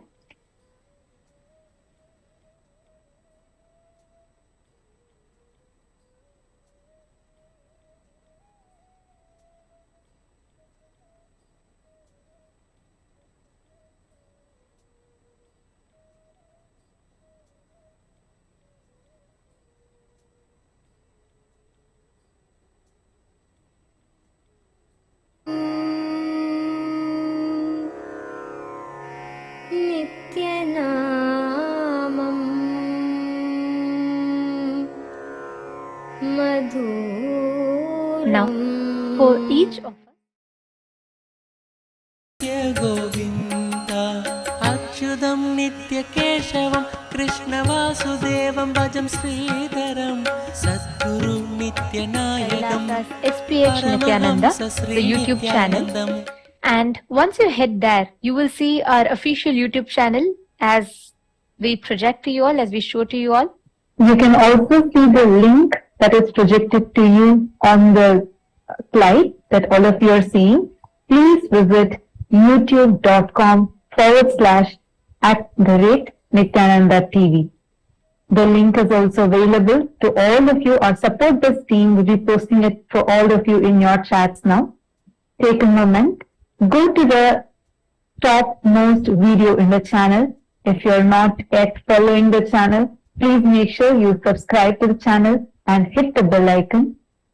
Please take a moment. Hit the live video, the very first video that you are seeing in the channel.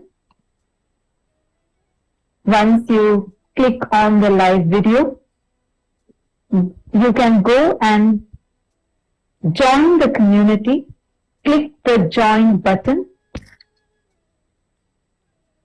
So as soon as you head to Facebook page and once you see the live stream, make sure you're also subscribing. Once you see the live stream, you can go to the comment section, and those who are members of the channel alone will have the option of commenting. So if you are not yet a member, we'll also guide you as to how you can become a member, how you can join. So right next to the name, the username that we all see as shown to you all, Kailasa's SPH Nityananda, right next to that, you will see a join button. So if you've already joined, it'll show that you have joined. If not, it'll give you an option to join. So you're just going to hit the join button and it'll take you up to the options of different memberships that you can choose. And in that, you can choose any one of these memberships. And right next to that, you're going to be joining, signing up for that, joining, and you can comment. Once you join, it will enable you to comment. You can comment.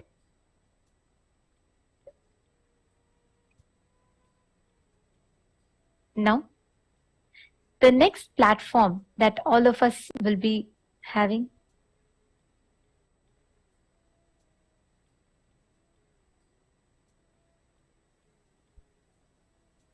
मधुरम्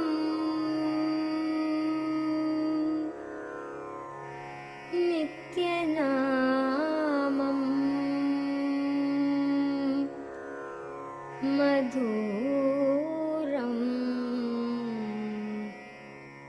मधुरम् नित्यनामम्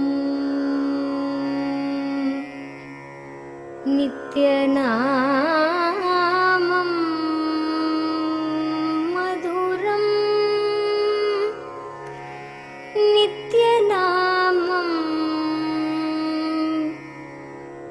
मधुरम्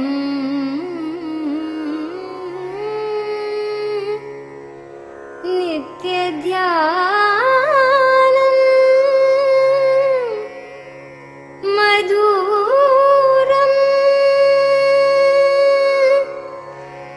नित्यध्यानम्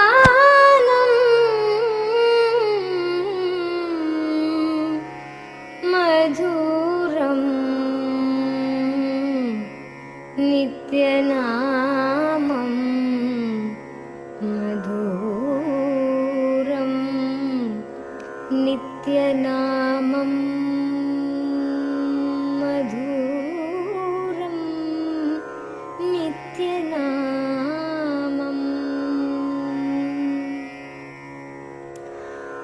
मधुर मधुर नित्यनाम मधुर मधुर नित्यनाम मधुर मधुर नित्यनाम मधुर मधुर नित्यनाम मधुर मधुर नित्यध्यान मधुर मधुर नित्यध्यान मधुर मधुर नित्यध्यान मधुर मधुर नित्यध्यान मधुर मधुर नित्यनाम मधुर मधुर नित्यनाम मधुर मधुर नित्यध्यान मधुर मधुर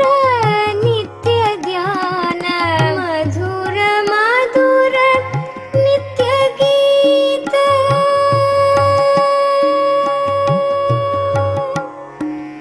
मधुर मधुर नित्यगीत मधुर मधुर नित्यगीत मधुर मधुर नित्यबोध मधुर मधुर नित्यबोध मधुर मधुर नित्यबोध मधुर. The next platform that all of you can ask your questions, that all of you can ask your prayers and boons is in WhatsApp. So we're now going to be showing you all how you can ask in WhatsApp. So you're going to head to kailasa.org, and once you head there, right at the home page, you will see a button called Join the WhatsApp Community. So please click on that, and the next page, it will give you a prompt to join chat. You can join the WhatsApp community chat, and you can post your questions, your prayers, boons in WhatsApp.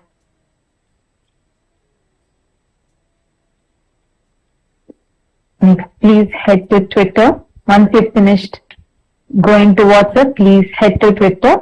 And once you go to Twitter, please enter Kailasa's SPH Nityananda Paramashiva. This is Swamiji's official Twitter platform. And you will be seeing a blue check over there, the tick mark, the blue tick mark. And in that, go to the first pinned post and click the reply button. And in the reply button, under the reply button, please post the hashtag ask the avatar, and post your comment or prayer right over there. And next, please go to the Instagram app. Make sure you go to the official one where it is written as Shri Nityananda. This is Swamiji's official Instagram handle. Click on the profile picture. You will be seeing the live video over there. And right under the live video, you can post your prayers, your boons that you want to ask.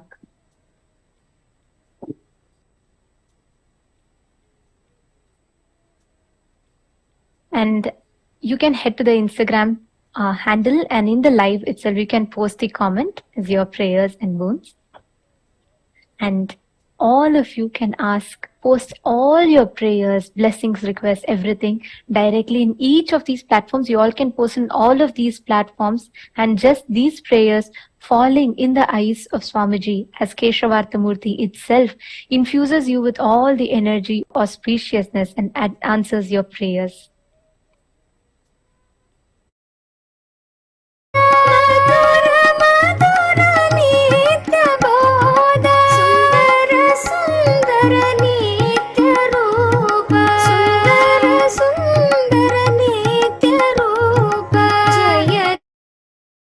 Om.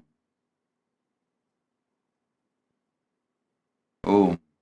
Om. Om. As the ultimate manifestation of Keshavartha Murti, Ekapada Murti, Ekapada Trimurti, Tripada Trimurti of Paramashiva, as the ultimate manifestation of Paramashiva's Keshavartha Murti, Ekapada Murti, Ekapada Trimurti, Tripada Trimurti. I bless you all with Paramadvaita. I initiate all of you into Ashtama Shaktis and manifesting wealth through Prapti, Prakamya, Ishitvam, Vashitvam. Parandama's grace be on all of you. Sridevi, Bhudevi's energies and blessings be on all of you.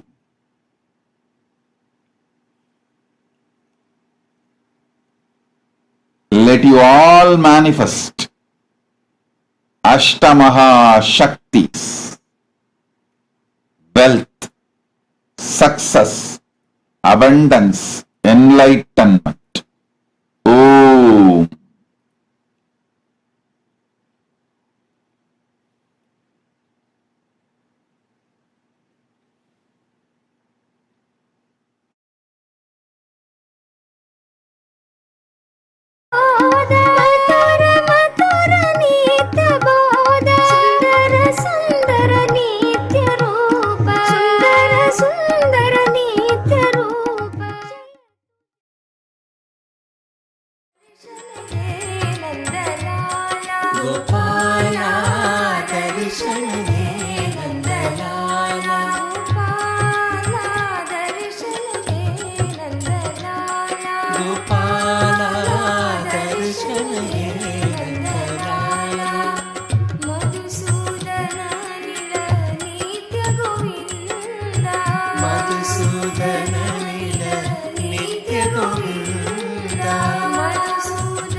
आदरं मधुरम्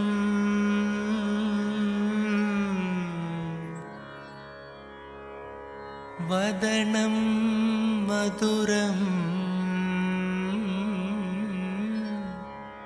नयनं मधुरम्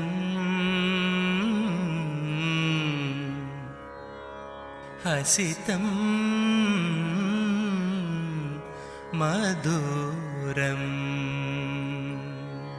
हदरं मधुरं वदनं मधुरं हदरं मधुरं वदनं मधुरं नयनं मधुरं हसितं मधुरं नयनं मधुरं हसितं मधुरं हृदयं मधुरं गमनं मधुरं हृदयं मधुरं गमनं मधुरं नित्याधिपते नित्यं मधुरं नित्याधिपते नित्यं मधुरं वचनं मधुरं चरितं मधुरं वचनं मधुरं चरितं मधुरं वसनं मधुरं वलितं मधुरं वसनं मधुरं वलितं मधुरं चलितं मधुरं भ्रमितं मधुरं चलितं मधुरं भ्रमितं मधुरं नित्याधिपते नित्यं मधुरं नित्याधिपते नित्यं मधुरं नित्याधिपते नित्यं मधुरं वेणुर्मधुरो रेणुर्मधुरा वेणुर्मधुरो रेणुर्मधुरा पाणिर्मधुरा पादो मधुरो पाणिर्मधुरा पादो मधुरो नृत्यं मधुरं सख्यं मधुरं नृत्यं मधुरं सख्यं मधुरं नित्याधिपते नित्यं मधुरं नित्याधिपते नित्यं मधुरं गीतं मधुरं पीतं मधुरं गीतं मधुरं पीतं मधुरं भुक्तं मधुरं सुप्तं मधुरं भुक्तं मधुरं सुप्तं मधुरं रूपं मधुरं तिलकं मधुरं रूपं मधुरं तिलकं मधुरं नित्याधिपते नित्यं मधुरं नित्याधिपते नित्यं मधुरं करणं मधुरं धरणं मधुरं करणं मधुरं धरणं मधुरं हरणं मधुरं रमणं मधुरं हरणं मधुरं रमणं मधुरं वमितं मधुरं शमितं मधुरं वमितं मधुरं शमितं मधुरं नित्याधिपते नित्यं मधुरं नित्याधिपते नित्यं मधुरं गुञ्जा मधुरा माला मधुरा गुञ्जा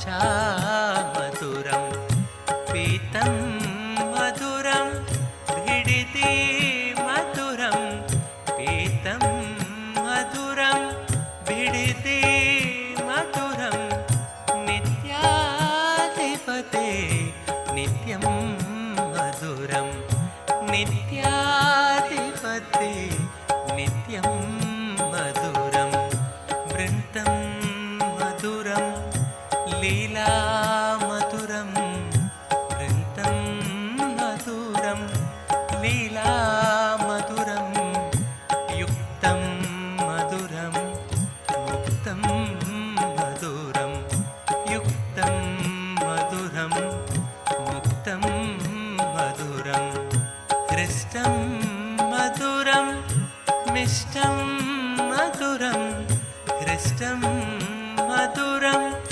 मिष्टं मधुरं नित्याधिपते नित्यं मधुरं नित्याधिपते नित्यं मधुरं योगी मधुरम् आनन्दं मधुरं योगी मधुरम् आनन्दं मधुरं यष्टिर्मधुरा सृष्टिर्मधुरा यष्टिर्मधुरा सृष्टिर्मधुरा तलितं मधुरं धृत्वाद्यवैदिकशिखामणय प्रहृष्टा नित्याधिपते नित्यं मधुरं नित्याधिपते नित्यं मधुरं नासी मधुरं भस्मं मधुरं नासी मधुरं भस्मं मधुरं रुद्राक्षा मधुरं ज्ञानं मधुरं रुद्राक्षा मधुरं ज्ञानं मधुरं भक्ति मधुरं दृष्टि मधुरं भक्ति मधुरं दृष्टि मधुरं नित्याधिपते नित्यं मधुरं नित्याधिपते नित्यं मधुरं मौनं मधुरं गानं मधुरं मौनं मधुरं गानं मधुरं रक्षा मधुरम् अरुणा मधुरं रक्षा मधुरम् अरुणा मधुरं शरणं मधुरं शरणं मधुरं शरणं मधुरं शरणं मधुरं नित्याधिपते नित्यं मधुरं नित्याधिपते नित्यं मधुरं शक्ति मधुरं दर्शन मधुरं शक्ति मधुरं दर्शन मधुरं योगा मधुरं यागं मधुरं योगा मधुरं यागं मधुरं भावं मधुरं सुष्मितं मधुरं भावं मधुरं सुष्मितं मधुरं नित्याधिपते नित्यं मधुरं नित्याधिपते नित्यं मधुरं विमलं मधुरं कुशलं मधुरं विमलं मधुरं कुशलं मधुरं केशवं मधुरं नित्यं मधुरं केशवं मधुरं नित्यं मधुरं विनयं मधुरं फलितं मधुरं विनयं मधुरं लालितं मधुरं नित्याधिपते नित्यं मधुरं नित्याधिपते नित्यं मधुरम् अभयं मधुरं चरणं मधुरम् अभयं मधुरं चरणं मधुरं नेत्रं मधुरं गात्रं मधुरं नेत्रं मधुरं गात्रं मधुरं स्मरणं मधुरं सर्वं मधुरं स्मरणं मधुरं सर्वं मधुरं नित्याधिपते नित्यं मधुरं नित्याधिपते नित्यं मधुरम् भूत श्रीज्ञानसम्बन्धस्वामि पुनरुद्धृत श्यामलापीठ सर्वज्ञपीठ त्रिनवत्युत्तरद्विशततम गुरुमहासन्निधान अरुणगिरियोगीश्वर परम्परागत अरुणाचल सर्वज्ञपीठ गुरुमहासन्निधान कैलास परम्परागत काञ्ची कैलास सर्वज्ञपीठ त्रयस्त्रिंशदुत्तरद्विशततम गुरुमहासन्निधान नित्योत्सव नित्यमङ्गल नित्यकल्याण नित्यरजित कैलास परम्परागत आदिकैलास नित्यानन्दपीठ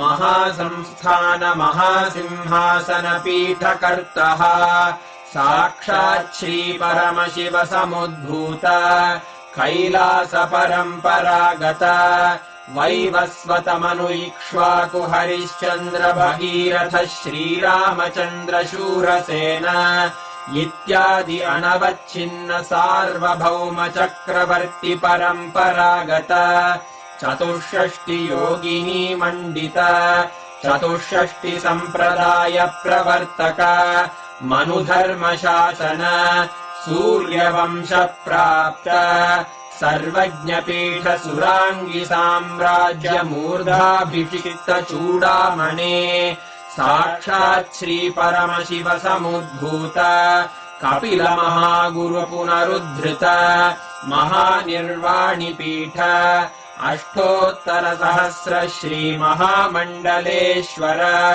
साक्षात् श्री परमशिव सिंहासनाभिषिक्त समस्त गणनायक श्री महागणपति समारंभ अनवच्छिन्न पीठाधीश्वर गुरुपरम्परा प्राप्त अटल पीठ अष्टोत्तर सहस्र श्री अटल पीठाधीश्वर धर्म मुक्ति स्वर्गपुर स्वर्णपीठ त्रयोविंश गुरु महासन्निधान कैलास परम्परागत आदिपीठ सर्वज्ञपीठ जगद्गुरो श्रीकैलास पुनरुद्धारक श्रीकैलास परमाचार्य श्रीमत्परमहंस परिव्राजकाचार्य वर्य सच्चिदानन्द प्रणव स्वरूप श्रोत्रिय ब्रह्मनिष्ठ श्रीमज्जगद्गुरु श्रीलश्री भगवच्छ्री नित्यानन्द परमशिव श्री ज्ञानसम्बन्ध देशिक परमाचार्य स्वामिन् अत्रागत्य परिपाल्य च अस्मान् विज्ञान वितरणेन विजयी भव जय जय।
I can see so many of the participants are posting your messages of gratitude and how you have enjoyed the darshan.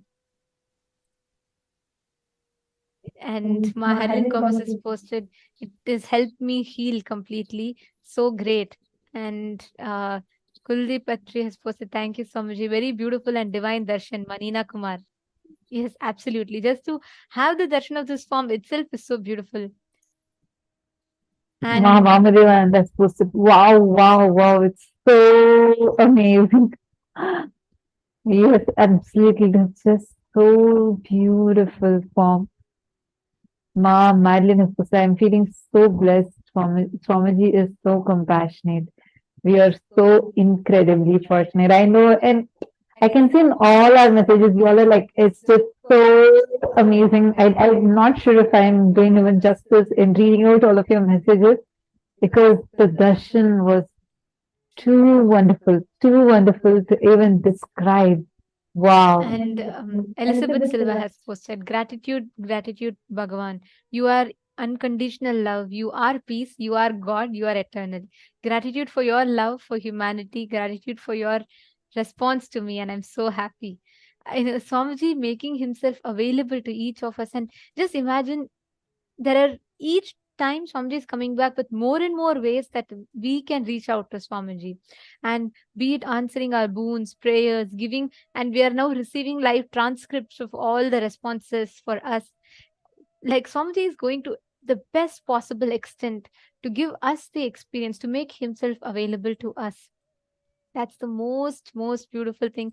And many of you have posted how you enjoyed the way Swamiji was, decorated today, the Alankaram, and every piece of jewels that each of you have offered to Swamiji is what adorns Swamiji each day in these different forms or different manifestations. So many of you have enjoyed how Swamiji's earrings were, how Swamiji appeared, just the way Swamiji was adorned today. If you would like to offer, let's say you want to experience this and you want to offer something from your side to Swamiji, that is as well open. Anyone who wants to offer, really are waiting to see some jewel adorning Swamiji, you can offer them yourselves directly to Swamiji. And the link will be projected to you all. The support desk team will also be posting it in the chat. You can all head to kailasa.org/events.kailasa.org/payment. And that link will be projected for all of you. And just in that, you can choose the Swarna Alankara, the gold offering option, and you can offer it. Many of you have been asking how you can make that offering. And yes, Swamiji is gifting us even this. He's opening this avenue also available for all of us. So every one of you who want, you all can go ahead and you all can post it there. Wonderful. Now, we're all going to be manifesting the Ashtamaha Shaktis that Swamiji has blessed us all with. All right. See, today we've learned so many secrets about wealth manifestation, how we can attract wealth, what is the space we need to have for us to attract wealth, and a lot more. Now, we are going to be manifesting the powers, the Ashtamaha Shaktis that Swamiji has initiated us into, to experientially understand this boon, this blessing that Swamiji has gifted us with. So let's all do one thing, okay? We're going to be starting to manifest with another person. So each of you are going to be manifesting, let's say, increasing your height, decreasing your height. We are going to be manifesting all the 4 types now: Anima, Mahima, Lahima, and Garima, all the 4. So what you're going to be doing is, in this first round, I request every one of you to go to the wall, against the wall, and measure your height. If you have an height measuring tape, you can go ahead and measure your height. If not, you can just go lean against the wall and just make sure that you're measuring your height properly. What you're going to do now is, just with this experience that Swamiji has given us, just infuse that bliss. Just remember, and when you remember, you will suddenly feel so light and expanding. In that, you will see your height will actually increase. Swamiji tells, if the increase of the height goes beyond 9 centimeters, it's permanent, it's irreversible. Within that, it may go up and come down. But once you hit that 9 centimeters mark, Beyond that, it is irreversible.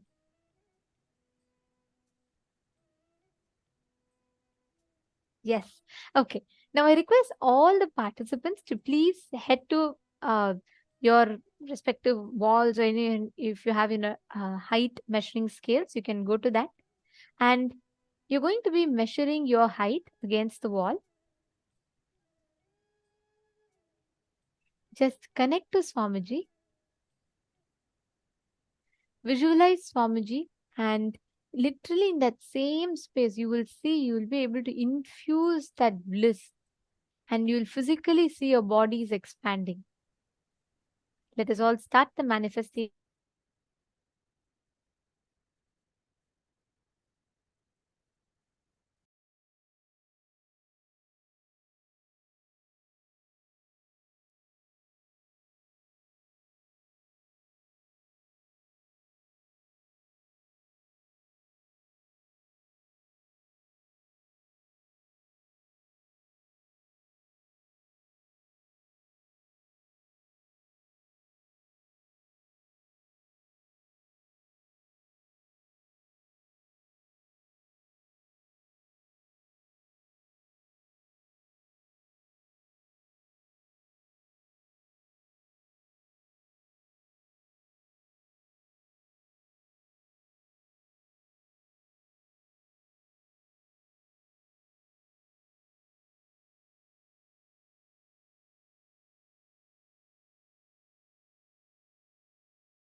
Nityananda Paramashivoham. Om Nityananda Paramashivoham. Om Nityananda Paramashivoham. Om Nityananda Paramashivoham. Om Nityananda Paramashivoham. Om Nityananda Paramashivoham. Om Nityananda Paramashivoham. Om Nityananda Paramashivoham. Om Nityananda Paramashivoham.